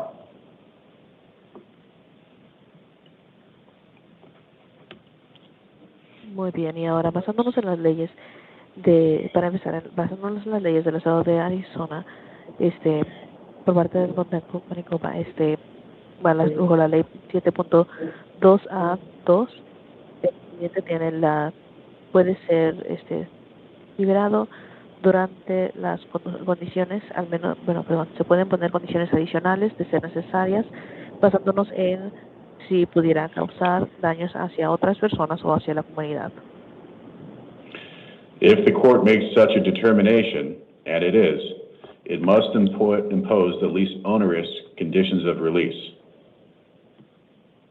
Y si la Corte determinara que se necesitan condiciones adicionales, y si es lo que están haciendo, entonces usted tendrá la obligación de seguir estas condiciones. The court notes that per the arrest and conviction report, the defendant has no prior conviction or failure to appear history. Muy bien, y ahora en relación a su historial de arresto o de convicción, vemos que no hay ningún historial en que hay de convicción anterior o falla en presentarse. However, the state's argument is well taken. Given the nature of the arguments regarding serious injury to the victim and the presence of additional minor victims and the defendant's alleged dangerous conduct involving a motor vehicle, including the prior alleged consumption of alcohol or substances, bond is appropriate in the interest of victim and community safety. Muy bien, y ahora, tomando en cuenta las lesiones serias que tuvo los víctimas, al igual que también la presencia de menores de edad dentro del vehículo y el peligro en que es al conducir un vehículo motorizado debido al consumo de sustancias nocivas, sí se tendrá que poner una fianza para que salga, debido a que pudiera llegar a causar lesiones o sería un peligro para la víctima y la comunidad. Therefore, the court concludes that a cash-only appearance bond of $500,000 is appropriate in this case. The court is also ordering pretrial supervision through the Pretrial Services Agency. Y se ha determinado entonces con esto que habrá una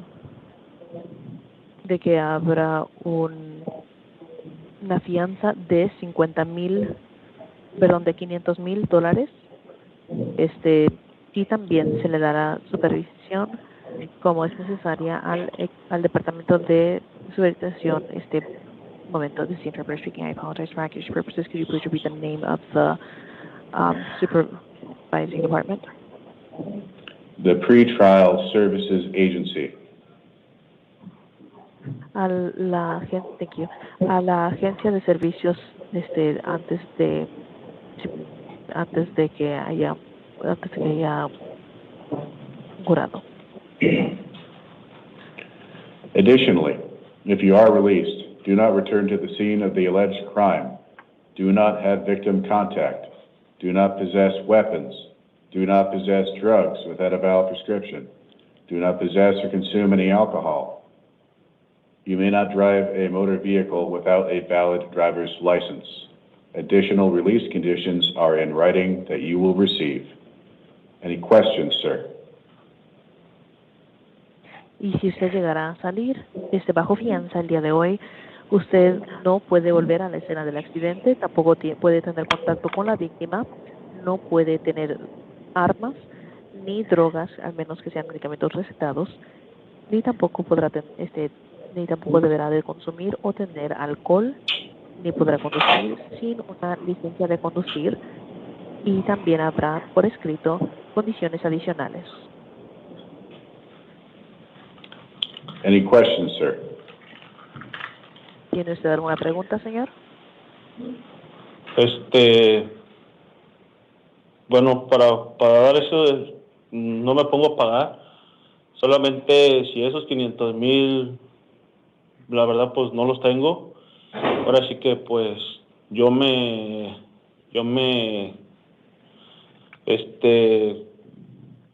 comprometo a estarlos pagando. Lo que sea, si me dan chances poco a poco, nada más. Well, at the moment, I do not have that amount to be able to pay. The $500,000 is not something that I have, but I can go into an agreement so that way I can pay that little by little. I am not inclined to lower the bond amount, sir, if that is what you are asking. If you wish to seek review of the release conditions, you may talk to counsel if you believe that is appropriate, but that is a conversation for a different day. That will adjourn, unless there's anything further from the state. No. That will adjourn number 33, Gustavo Gavia Elias. You may step to your left, sir. Muy bien, entonces en este caso, si está usted viendo que se baje la cantidad, no sería algo que sería considerado en este momento. Ahora, en relación a un cambio en eso sería una conversación que usted pudiera tener con su abogado, con su defensor, en otro momento. Sería una conversación para otro momento. Y con eso terminaríamos el caso del día de hoy, del número 33, Gustavo Díaz. Gracias. Thank you. Pudiera usted pasar hacia la izquierda. Bien. All right, the interpreter may be excused. Thank you very much. Thank you for using our services and enjoy the rest of your evening. Goodbye. Thank you. We'll now move to number 6, Dat Fan. Can you go grab the livestream outside?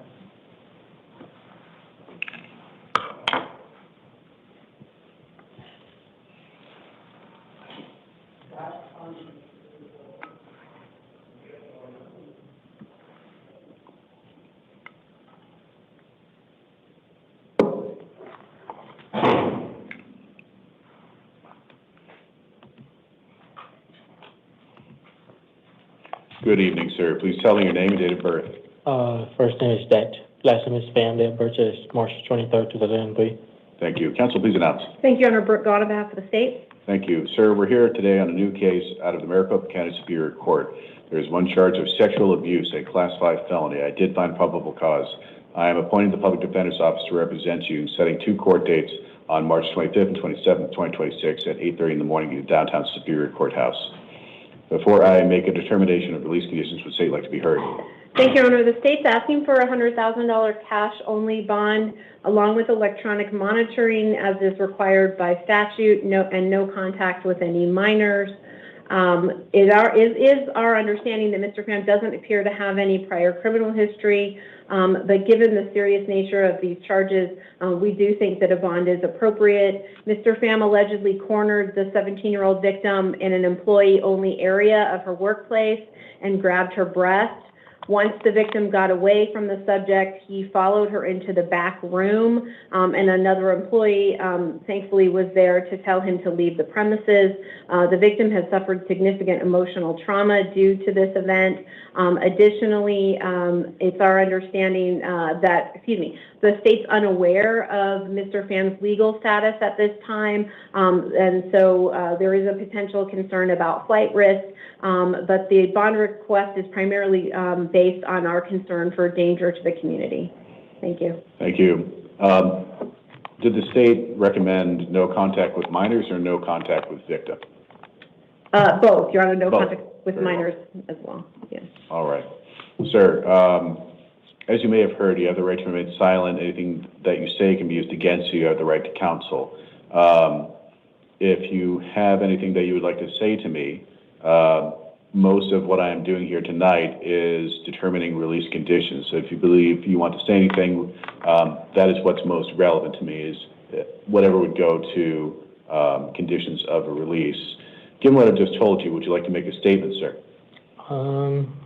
Well, when the incident happened, it was like a few months ago from today, which from my understanding which is a long time to set a bond that high. And I was like visiting mental health hospital at the time, so I was really in my right mind all the time. So that's all. Thank you, sir. This will be a reprint. And so,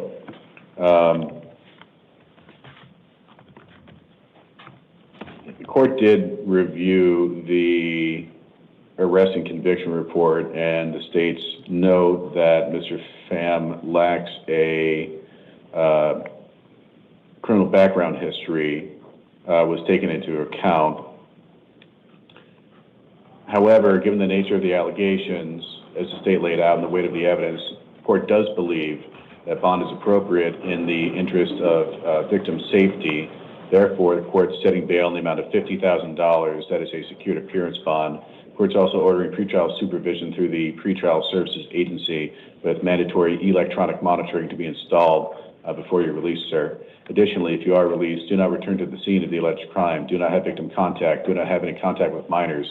Do not possess weapons. Do not possess drugs without a valid prescription. Do not possess or consume any alcohol. You must obey the terms of any order of protection that is currently issued or to be issued. Other release conditions will be reduced to writing in the written notice that you're about to receive. Do you have any questions, sir? Anything further from the state? No, Your Honor, thank you. All right, thank you, sir. You may step to your left. And counsel, is that the last one for you? Yes, can I be Okay. excused? And thank you for your patience tonight. I appreciate it. You may be excused. Thank you. Number 1, Christopher Vale to the podium.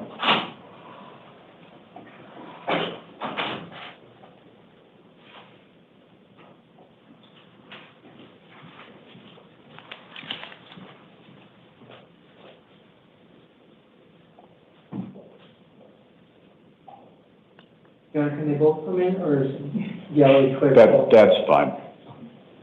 So we. We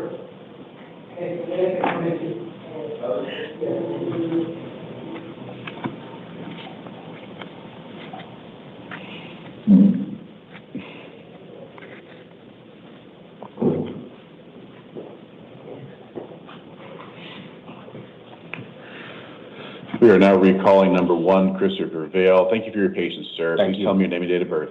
Christopher Vale, 11/16/1984. Thank you. We're here today on a probation violation warrant out of the Maricopa County Superior Court. The Adult Probation Department has filed a petition to revoke your probation, alleging that you have violated terms 1, 2, 3, and 11 of probation. I'm appointing the Public Defender's Office to represent you and setting a court date for March the 26th of 2026 at 8:30 in the morning at the Downtown Superior Court Complex. At this time, pursuant to Arizona Rule of Criminal Procedure 7.2C, I'm holding you without bail. Do you have any questions, sir? Yes. What are the 1, 3, and what are? Of course. Term 1 of probation is do not commit new crimes while on probation. The Adult Probation Department alleges that you have violated that condition by committing assault, disorderly conduct, and reckless driving. Term 2 of probation is report to the Adult Probation Department within 24 hours of release. The Adult Probation Department lists that you have failed to satisfy that condition. Term 3 of probation is maintain employment. The Adult Probation Department alleges that you have failed to satisfy that term. Finally, term 11, participate in substance abuse or domestic violence counseling or assistance at Sage Counseling. the adult probation department alleges that you have failed to satisfy that term of probation. So those are the substantive allegations behind the petition to revoke probation. Any further questions, sir? Yes. You can get my phone. I report I'm on IPS. I report to my PO every 2 weeks. She knew about me being released. When I got released, they contacted my PO. I paid $1,000 bond. My PO was contacted immediately upon being released. And for me today was my daily meeting with my PO every Thursday. So the charges happened 2 weeks ago from an ex-girlfriend, which my PO knows about, which is in my phone from my PO with a text from my PO. So I'm very confused on this, sir. Understood, sir. It sounds like you may have some questions about the underlying allegations. Yeah. That's a conversation between yourself and counsel, sir, so I'm going to leave that for a different day. For today's purposes, I'm going to affirm the release conditions that I've set forth. Thank you very much, sir. You may step to your left. Number 14, Selena Quintero, to the podium.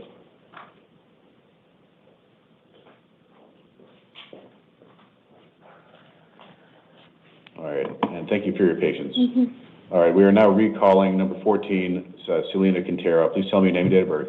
Selena Quintero, 2/17/1999. Thank you. We are here today on a probation violation warrant out of the Maricopa County Superior Court. The Adult Probation Department alleges that you have violated terms 7, 14, and 15 of probation in a petition to revoke your probation. I'm appointed the Public Defender's Office to represent you, setting a court date for March 26th of 2026 at 8:30 in the morning at the downtown Superior Courthouse. At this time, pursuant to Arizona Rule of Criminal Procedure 7.2C, I am holding you without bail. Do you have any questions? Why am I being held without bail?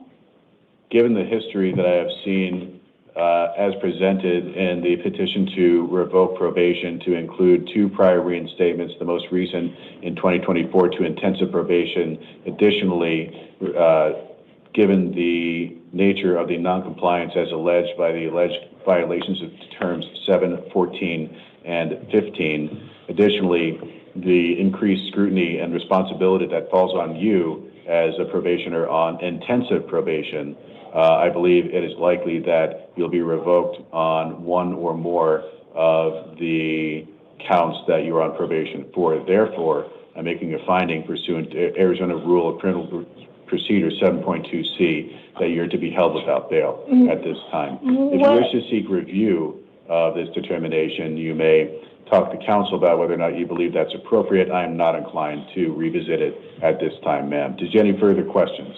When is my court date, and how do I go to court on Tuesday if I'm going to be in jail? Your court date for Maricopa County Superior Court on this case is the 26th. So March the 26th of 2026. If you have other court dates, it is your responsibility to make sure that you are notifying the appropriate courts of the circumstances. And then also, what are those violations again? Because I didn't do nothing wrong. Term 7, 14, and 15 of probation. The Adult Probation Department alleges Term 7 of probation that you possess or use controlled substance. That's Term 7. Term 14, again, do not possess or consume alcohol. Just a moment, ma'am. Term 14 of probation, do not possess or consume alcohol. The Adult Probation Department alleges that you possess or consume alcohol. Additionally, Term 15, comply with the IPS schedule. The Adult Probation Department alleges that you have been found to be off schedule on several different dates. Additionally, participate in job searching as directed. The Adult Probation Department alleges that you have failed to participate in job searching on 2 separate dates. Additionally, do not have contact with minors. The Adult Probation Department alleges that you have had contact with a minor or minors on at least 1 date. Additionally, participate in treatment. The Adult Probation Department alleges that you have not participated in treatment on 1, 2, 3, 4, 5 different dates. Additionally, abide by dress standards. The Adult Probation Department alleges that you have failed to comply with dress standards on at least 1 date. Additionally, the computer usage term, do not possess or use unauthorized electronic devices. The Adult Probation Department alleges that you have violated this condition on at least 1 date. Additionally, just a moment. computer usage, term number 11, the Adult Probation Department alleges that you have had unauthorized internet access on at least one date. And so that is a summary of the alleged violations. Just a moment. The alleged violations from the face of the petition to revoke probation. And how do I contest it? You'll have a probation revocation arraignment hearing and a disposition hearing on March the 26th of 2026 at 8:30 in the morning at the downtown Superior Courthouse. I have appointed counsel. You may discuss with counsel how you would like to approach the allegations. That will conclude the initial appearance for number 14. You may step to your left. That brings us to the end of the initial appearance calendar for 5 o'clock on March the 19th of 2026. We'll stand in recess.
Please be seated.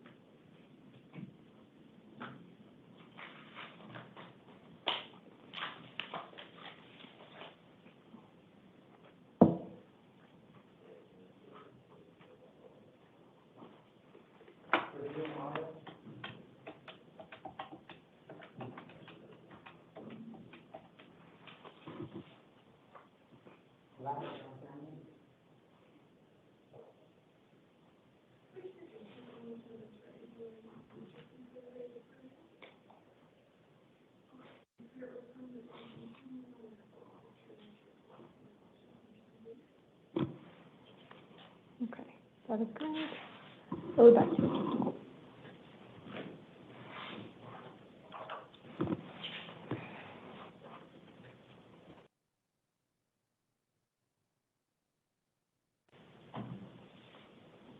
Okay. Good evening. This is the 11 p.m. initial appearance hearing calendar for March 19th, 2026. The court's orders for taking of DNA and fingerprints that were given on the first calendar of this month shall apply to all matters on this calendar. As you just heard in the recording, this is a very specific type of hearing. I will tell you why you are here, if an attorney has been appointed for you, when and where your next court hearings will be, if you are eligible for release, what your release conditions are, and any bond amount required. I will not read all the release conditions to each of you. That is your responsibility, but I may point out a few depending on your case. You're all here today on criminal matters. That means you do have the right to remain silent. Anything you say or do may be held against you. This hearing is being recorded and it is being broadcast live. There may be victims watching the live stream, so I will read the victim rights advisement and then we will begin with your hearing. If you are the victim with a crime pending before this court, you are advised that you have rights under Arizona law, that among others include the right to be treated with fairness, respect, and dignity, to a speedy trial, to be present at court proceedings, to choose whether or not to be interviewed by the defendant or defendant's attorney, to be heard before the court makes a decision on release, negotiation of a plea, scheduling and sentencing, and to receive restitution from a person who is convicted of causing you loss.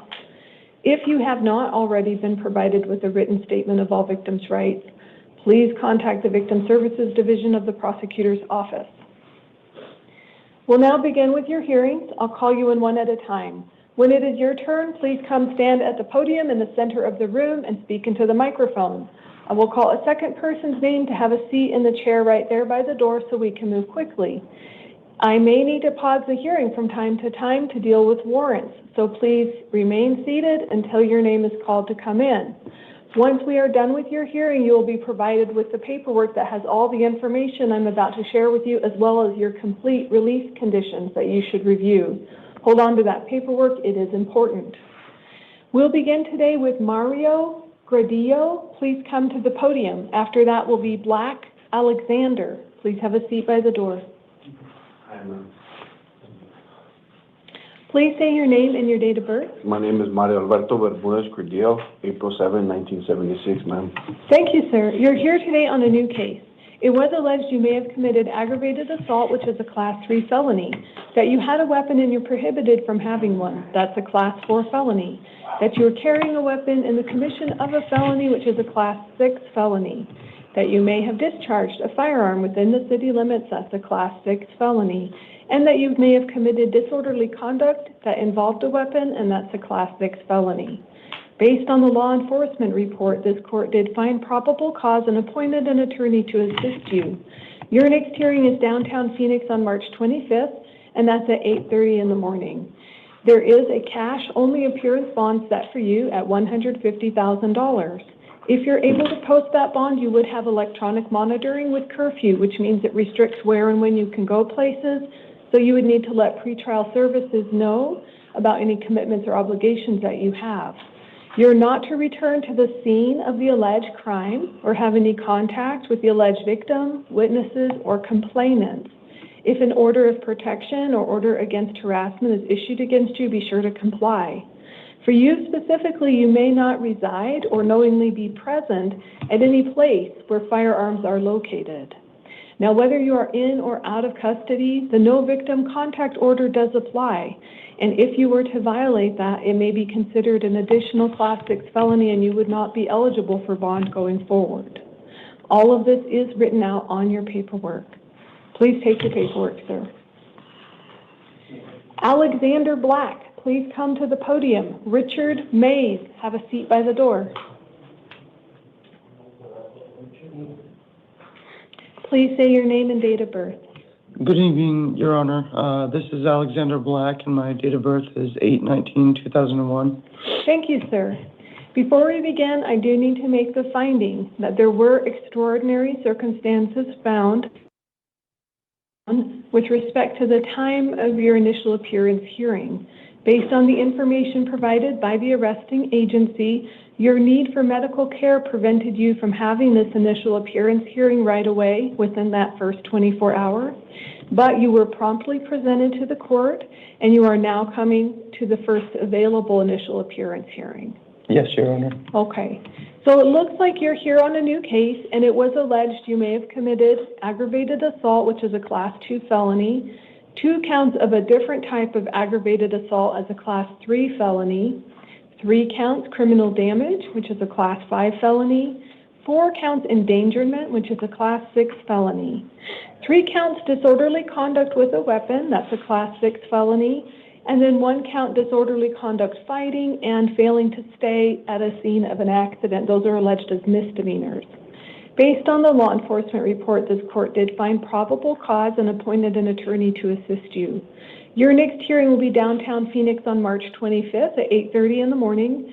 You are eligible for release, but it is under a cash-only appearance bond of $150,000 with electronic monitoring. If you're able to post that bond, you're not to return to the scene of the alleged crime or have any contact with the alleged victim, witnesses, or complainants, or the alleged co-defendant in this case. You're also not to possess any weapons, drugs, or alcohol, and you need to make sure to keep the court updated with your address. And as I told the other gentleman, that no victim contact order and no co-defendant contact order applies whether you are in or out of custody. Please take your paperwork, sir. May I ask a question? Yes. What is like a co-defendant, Your Honor? It's the person you were arrested with. Okay. All right. Okay. Thank Please you. take this paperwork. Thank you. German Hernandez, please come to the podium. Christian Torres Manjares, have a seat by the door. Hello, Your Honor. Hello. How you doing today? Please say your name and date of birth. My name is Herman Hernandez. I was born July 10, 1995. Thank you, sir. You're welcome. So you are here today on a bond surrender. So what happens is the clock is now reset. We go back to that first time that bond was set and your initial conditions of release, and they are all reimposed. Okay. So you have an attorney already in your case. Yes, ma'am. Your next hearing is March 27th, 2:30 in the afternoon. Your bond is set just like it was before, $50,000 secured appearance bond with the pretrial electronic monitoring. Yes, ma'am. And then it literally has the exact same conditions of release as you had before. The thing is, though, my family already paid $5,000, and they're not trying to give that back to my family for me to rebond out. I don't know what I did that was wrong for me to, you know. Right. So on the bond surrender form, I don't know if there was a mistake that I might have made or what, but I don't think I did anything wrong. I was well, they're allowed to just say they don't want to be your bonding company anymore. And they can just keep my money? I don't know how that part of it works, but I do know they can turn you in, and then you have to start the process over. You see, that's the thing. I spoke to the bondsman, and they're not aware. They weren't aware that I was here. My family spent literally their last $5,000, miss, on this. Is there any way you might be able to get have a say in my family getting their money back? I do not. That would probably be a civil matter, but you do have an attorney, okay? You do have an attorney that you can talk to about these things. Do you have their contact information? The thing is, I do, miss, and I have trials soon. You do? I pretty much paid $5,000 to be out 10 days, miss. That doesn't seem fair to my family. I It's understand a your $50,000 argument. bond. Yeah, but that is not something between this court and the bonding company. I can't order them to do anything. You wouldn't be able to just reinstate my bond either? Well, I have reinstated your bond exactly what it is, but you have to have a different company, bond you out. Can you, by any chance, might you be able to lower it? I'm not a flight risk, Your Honor. I went to my court dates. I do see that, but you do have the same, it's the same. So when there's a bond surrender, it's just the exact same thing that was there before. Yes, ma'am. Goes back on. Yeah, I'm sorry that happened to you, and I hope your family was able to get the money back, but that's not something our court does. That's a lot of money, and it is. My family's just like, hey, wow, we paid so much money for you to just be out here 10 days. That doesn't really make a lot of sense. I'm not a flight risk. I understand my charges are serious, but I showed up to courts. I'm on a monitor. My monitor's never been dead or cut off or anything. So that's another thing you can ask your attorney. It won't happen tonight, but they can put in a motion to lower your bond. Yeah, I've already done that before, and okay.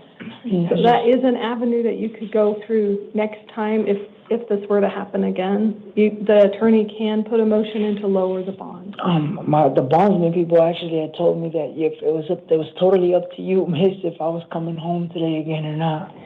That's not exactly true. No. So the bond conditions are reinstated like they were before.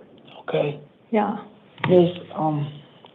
So it's going to be on your paperwork. You can try another company. I don't know what to tell you about the money if they say they're not going to give it back. The information I have is just that they have brought you back here. That doesn't say why. That's the thing. Why would they do that? That doesn't make any sense to me. Yeah, and I don't have that information, or I would share it with you, but I don't have it. And you won't be able to stipulate for my family's money to go back to them either? Right, that's not something I can order. I just don't have that authority. Okay. Yeah. All right. Thank Please you. take your paperwork, sir. Thank you. Okay. One moment, please. We're going to need to pause.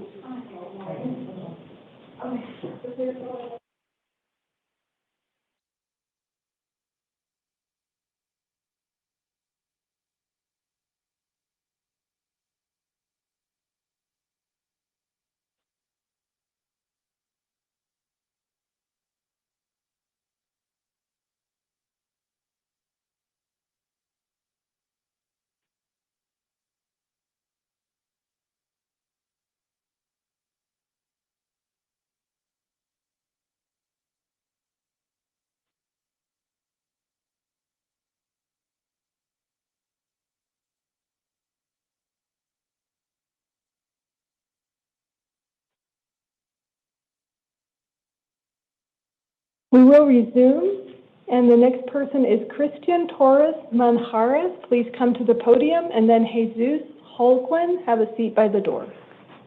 Hello, Your Honor. Please say your name and your date of birth.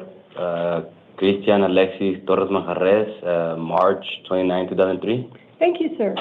You're here today because of a grand jury warrant. It's alleged back in April and then May of 2025, you may have committed one count of conspiracy, which is a Class 2 felony, and then one count of illegally conducting an enterprise, which is a Class 3 felony. The grand jury found probable cause. This court is appointing an attorney to assist you. Your next hearing is downtown Phoenix on March 26th at 8:30 in the morning. You're eligible for release under a cash-only bond of $25,000. If you're able to post that, make sure you go to your hearing. If you are not, you will stay in custody and you will be transported to your next hearing. Please take your paperwork. Thank you. Have a good one. Jesus Holguin, please come to the podium. Jeffrey Ortiz, please have a seat by the door. Please say your name and date of birth. My name is Jesus Holguin, born 16th day of April, 1995. Thank you, sir. You're here today on a grand jury warrant alleging that in February of 2025, you may have interfered with a monitoring device, which is a Class 4 felony. So the grand jury found probable cause. This court is appointing an attorney to assist you. Your next hearing is downtown Phoenix, March 26th at 8:30 in the morning, and then your bond was set by the grand jury at $10,000 cash only. If you're eligible for release otherwise, make sure that you go to that hearing, and it looks like you may be on probation, so follow your terms and conditions of probation, call your PO officer. But if you are not able to be released or post that bond, you'll stay in custody and be transported to your next hearing. Okay. Please take your paperwork. Jeffrey Ortiz, please come to the podium. John Gonzalez, have a seat by the door. Hello, Your Honor. Hello, please say your name and date of birth. Jeffrey Ortiz. My birthday is 9/27/1981. Thank you, sir. You're here on a grand jury warrant alleging that in December of 2022, you may have committed one count of theft by misrepresentation, that's a Class 3 felony, and then 2 counts of receiving items by credit card fraud, which is a Class 5 felony. So the grand jury found probable cause. This court is appointing an attorney to assist you, and your next hearing is downtown Phoenix on March 26th at 8:30 in the morning. You're eligible for release under a $5,000 secured appearance bond. If you're able to post that bond, don't have any contact with the alleged victim, witnesses, or complainants, and go to your hearing. If you cannot, you'll stay in custody and be transported to your next hearing. Yes, ma'am. Okay. Please take your paperwork. Thank you. Thank you so much. John Gonzalez, please come to the podium. And then after that will be Alvin Penkosen. Please say your name and date of birth. John Gonzalez, September 5th, 1990. Thank you, sir. You're here today because you failed to go to your status conference on March 17th. So a warrant was issued for your arrest. You have an attorney in your case already. Your next hearing is now March 25th at 8:30 in the morning. And you do have a $1,000 secured appearance bond with the same release conditions as before. If you're able to post your bond, make sure you go to your next hearing. If you're not able to post your bond, you'll stay in custody and be transported to your next hearing. Please take your paperwork, sir. Alvin Pinkosen, please come to the podium. Juan Salinas, have a seat by the door.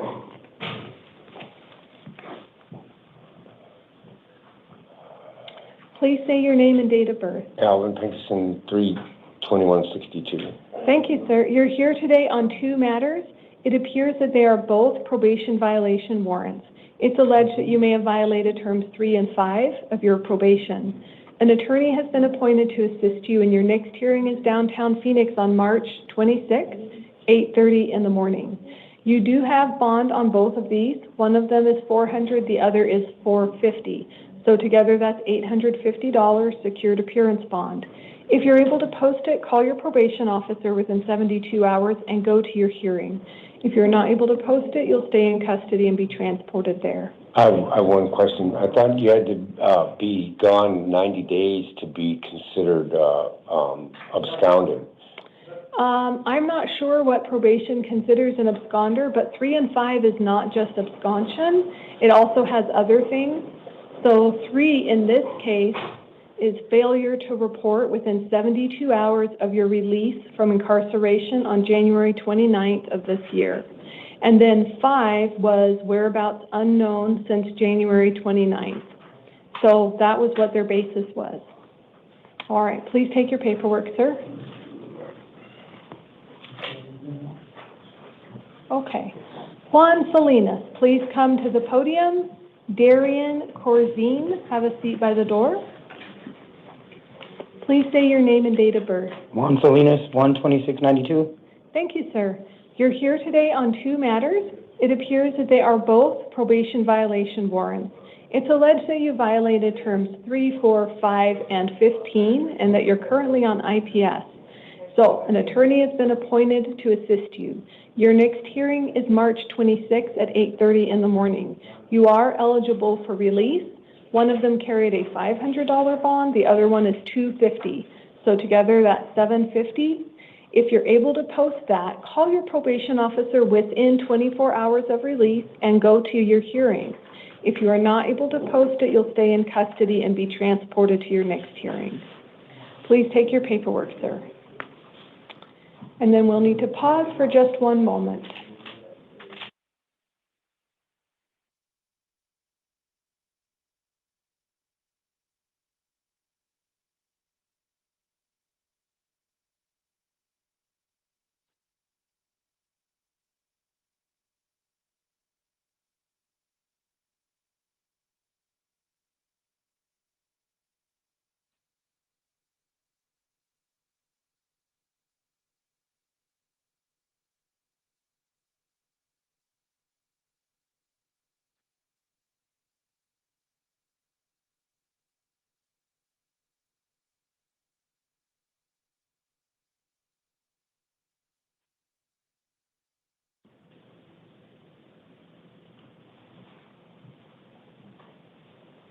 Okay, we will resume.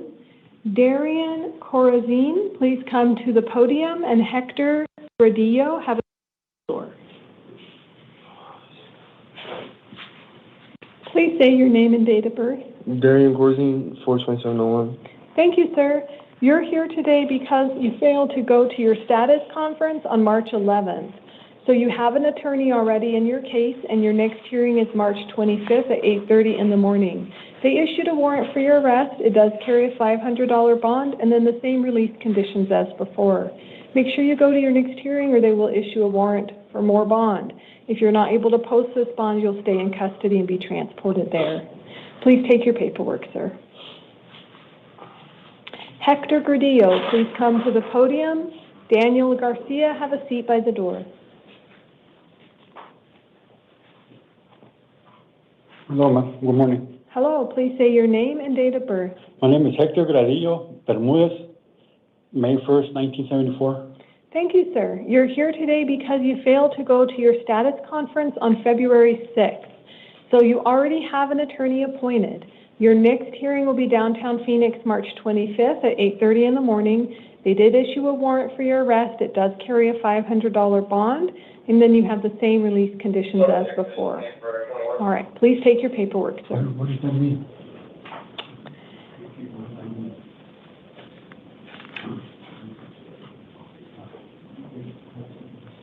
Okay.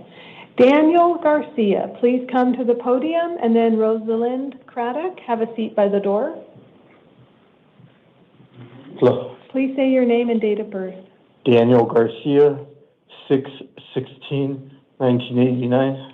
Thank you, sir. You're here today on a new case. It was alleged that you disobeyed an order or mandate of the court, as well as that you had drug paraphernalia in your possession. Those are both being alleged as misdemeanors. This court did find probable cause and appointed an attorney to assist you, but it is in the matter of bond. No, it's actually for the actual whole case, because this might be a domestic violence matter, so you do get an attorney.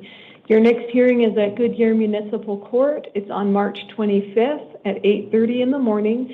Your bond is set at $500. If you're able to post your bond, do not return to the scene of the alleged crime or have any contact with the alleged victim, witnesses, or complainants. Do not possess weapons, possess or consume alcohol or drugs without a valid prescription. If an order of protection is issued against you, be sure to comply. You need to be cautioned that this no victim contact order applies whether you are in custody or out of custody. And if you were to violate the no victim contact order, it could result in a Class 6 felony for aggravated harassment. All right, please take your paperwork, sir. Thank you. Okay, and then we will have Miss Rosalind Craddock. Please come to the podium. Reuben Aiden, have a seat by the door. Please say your name and date of birth. Rosalind Craddock, February 12, 1979. Thank you, ma'am. You're here on a probation violation warrant. It's alleged you violated terms 6, 7, and 12. So an attorney has been appointed to assist you, and your next hearing is downtown Phoenix, March 26 at 8:30 in the morning. You're eligible for release. It is under a $400 secured appearance bond. If you're able to post that bond, make sure you follow the terms and conditions of your probation. Call your probation officer, go to your hearing. If you cannot post that bond, you will stay in custody and be transported to your hearing. Okay. Please take your paperwork, ma'am. Thank you. Reuben Aiden, please come to the podium. Ephraim Mendoza, have a seat by the door, please.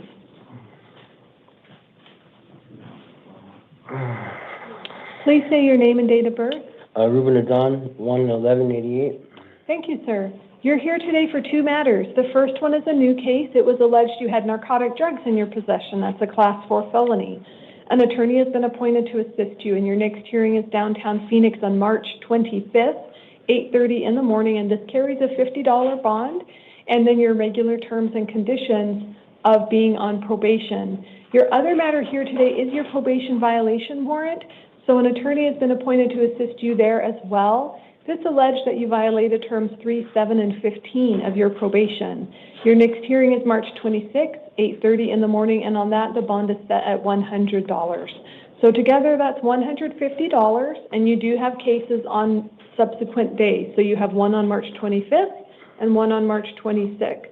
If you're able to post your bond, call your probation officer. Let them know about your 2 hearing dates, and then go to your 2 hearing dates, or they will issue a warrant for your arrest that does carry more bond. Please take your paperwork, sir. All right, thank you.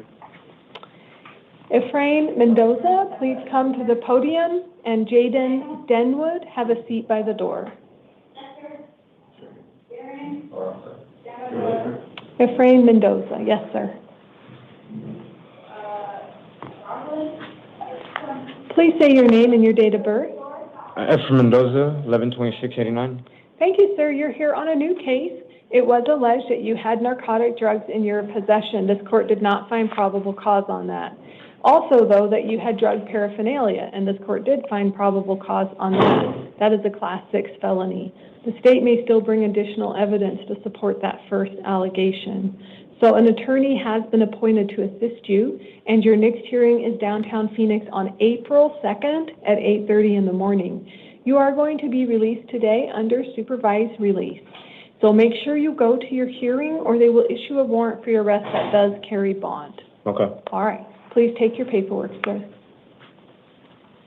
Jaden Denwood, please come to the podium. Emma Cadena Olivares, have a seat by the door.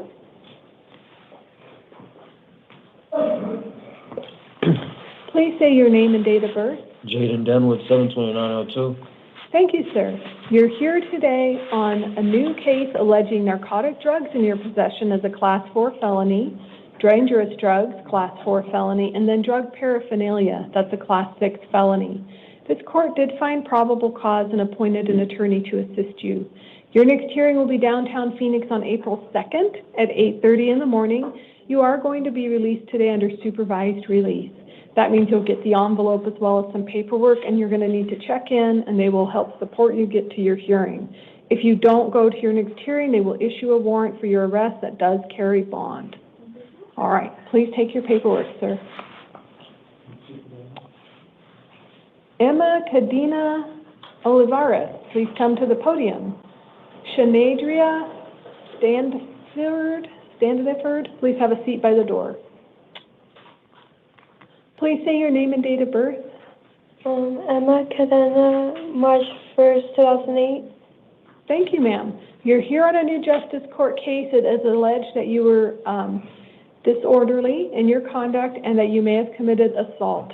These are both being alleged as misdemeanors. This court did find probable cause and appointed an attorney to assist you because it appears that it may be someone that you lived with where this happened. So an attorney is appointed, and your next hearing is Santan Justice Court, April 7th at 9 in the morning. You are going to be released today on your promise to go to that hearing, but you do have conditions to your release. You're not to have any physical contact with the alleged victim. You're not to have any drugs, any weapons, possess or consume alcohol. You may go to your own room at the Desert Lily Academy as long as you're permitted to do so by their management, but you should not linger, loiter in any common areas. So just keep yourself to your own room unless you are required, like to go and eat or do classes, what they require you to do. But as far as your free time goes, it needs to be in your own room. Do you understand? Yes, ma'am. Okay. If they do not permit you to return, then you will have to find somewhere else to live. But that is up to them. Okay? Yes, ma'am. Thank you. All right. Please take your paperwork. Shanadrea Standiford, please come to the podium, and then we'll have Richard Mays. And I apologize, I know I have said your name incorrectly. Please say your name and date of birth. Shanidra Suggs Standiford. Thank you, ma'am. 9/18/82. Thank you. You're here today on a new case. It was alleged you may have had dangerous drugs in your possession. This court did not find probable cause on that. But drug paraphernalia, this court did find probable cause, and that is a Class 6 felony. So an attorney has been appointed to assist you. Your next hearing is downtown Phoenix on April 2nd at 8:30 in the morning. And you are going to be released today on your promise to go to that hearing. Don't go back to the scene of the alleged crime where you were arrested, okay? The state may still bring additional evidence to support the dangerous drug allegation. They did not allege any type of assault, even though that was reported in the law enforcement report. So just so you know, there are varying levels of allegations, but right now the only one you'll be seen on is that drug paraphernalia. You do have an attorney, so make sure if you have questions, call them and talk to them. They'll be there for you at the hearing. And if you don't go to the hearing on April 2nd, they will issue a warrant for your arrest. All right. All right, please take your paperwork, ma'am.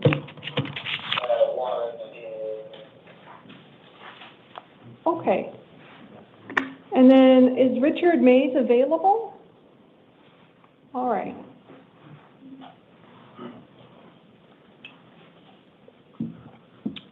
Hello, please say your name and date of birth. Richard May, 7/14/87. Thank you, sir. We're a little out of order. I'm not exactly sure why. You're here on a grand jury warrant, and it's from August of 2025. So it alleged that you committed aggravated driving under the influence, 2 counts, which is a Class 4 felony. An attorney has been appointed to assist you, and your next hearing for this matter is March 26th at 8:30 in the morning. The grand jury set the bond, and it is $50,000 cash, and then also it would include electronic monitoring with random drug and alcohol testing. And then you do have some other conditions of release that are included on your paperwork. Are you being held for something else? Yeah. Okay. So in that case, don't pay your bond, right? Because if you're being held on something else, you'll just go to your hearings and you'll meet your attorney there and talk to the next judge. When did you say this happened? August what? It says the date of the offense was August 19th of 2025. Okay. All right. Please take your paperwork, sir.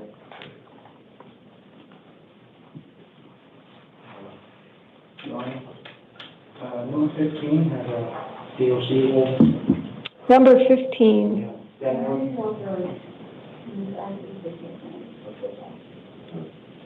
Ah, Mr. Denwood. Okay. All right. Well, Shoot. We'll need to recall him and give him a $50 bond just to make sure he doesn't keep getting FTAs. Okay. Thank you for letting me know. You're welcome. All right, Mr. Denwood, please come back to the hearing room.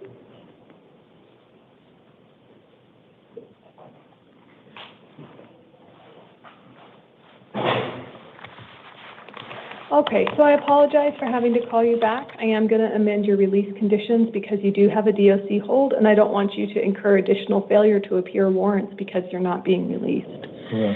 So I'm putting a $50 placeholder due to this DOC hold. So that means what will happen is your hearing date does change. It gets moved up to March 25th at 8:30 in the morning. And then the other thing that changes is you will now be eligible for transport and for credit for the time that you're in custody on this case. So don't pay your $50 hold. You're not going to be released. And then after that other issue is resolved, then this one can go forward. Do you understand? No, not really. So am I going to go back to DOC or? They will now see that you have a hearing on March 25th, so they'll probably let you go to your first status conference before they pull you back, but that is up to the transportation officers, how they decide where you should be in custody at.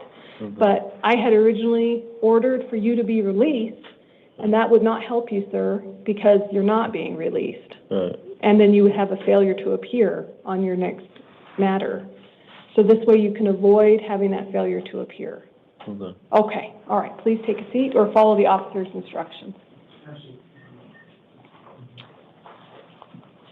Okay, we have a couple house calls that I'm going to read in while we clear the gallery, and then we'll go back to Charles Valenzuela. So, Miss Madison Vaughn Jones, date of birth 3/29/2005. Looks like she is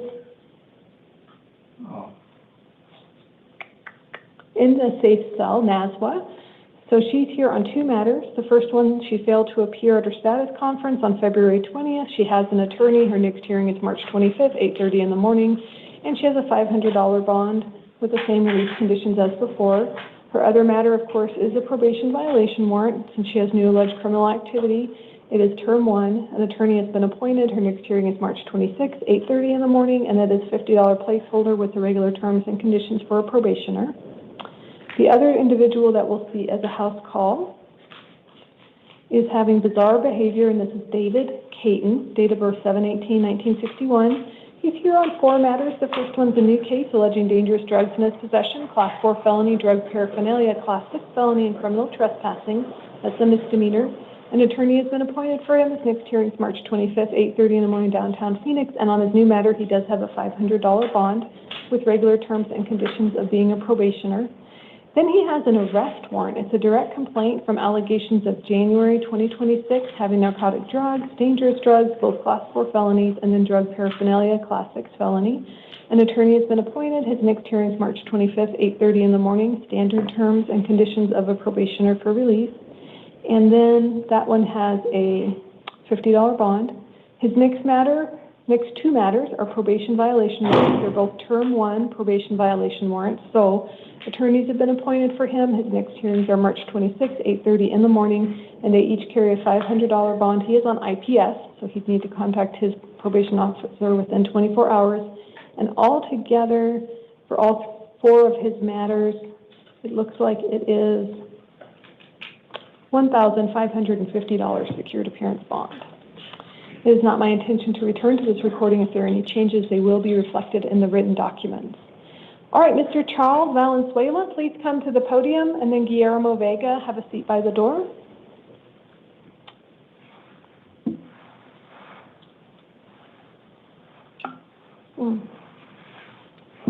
If they have them in separate places.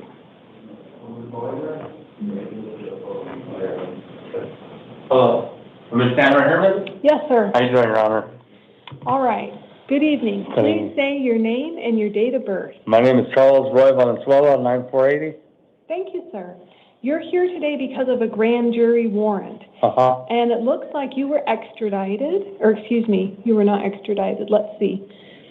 So you you're here on a grand jury warrant. And the grand jury warrant alleges that in October of 2025, you failed to register as a sex offender. Okay, So an attorney has been appointed to assist you. okay, And your next hearing is downtown Phoenix on March 26th at 8:30 in the morning. okay, Now, you were already out on felony release in a different case when this alleged offense took place. So Yeah. you're not eligible for bond today, and that is under the Arizona Criminal Rules of Procedure 4.27A. So you are going to have another hearing, and that is on March 26th at 1:30 in the afternoon. Okay. So that same day, they're going to take you to 2 hearings. okay. All right, Okay. please take So your I got 2 court dates on that date You do. for this right here? Yep, Okay, thank you. you're welcome. Have a good evening. You too. Okay, Guillermo Vega, please come to the podium. Please say your name and date of birth. My name is Guillermo Vega, 3/1882. Thank you, sir. You're here today on a grand jury warrant. It is alleged that you failed to register as a sex offender, which is a Class 4 felony, and that was back in 2017. So an attorney has been appointed to assist you, and your next hearing is March 26th at 8:30 in the morning. And you are not eligible for release because you were extradited from California, and you remain in the primary custody of California. So once this matter is resolved here in Arizona, you will be returned to California. Yeah? That's the information I have. If it changes, the next judge can change that, or your attorney can make a motion to change that. Yeah, because all my family is over there. Okay. I don't have a family here. Yeah, and that makes sense. I'm blinding again. If I stay here, it's going to be a homeless status. Well, they're not going to release you here, as far as I know. They're going to prosecute Because you. they told me I have court the 2nd, April 2nd. In California? Yes. So then that will be up to the transportation divisions of the various, county sheriffs getting you to your hearings. Yeah. Okay. Okay. Let your attorney know their phone numbers on your paperwork. Okay. Tell them about your concerns.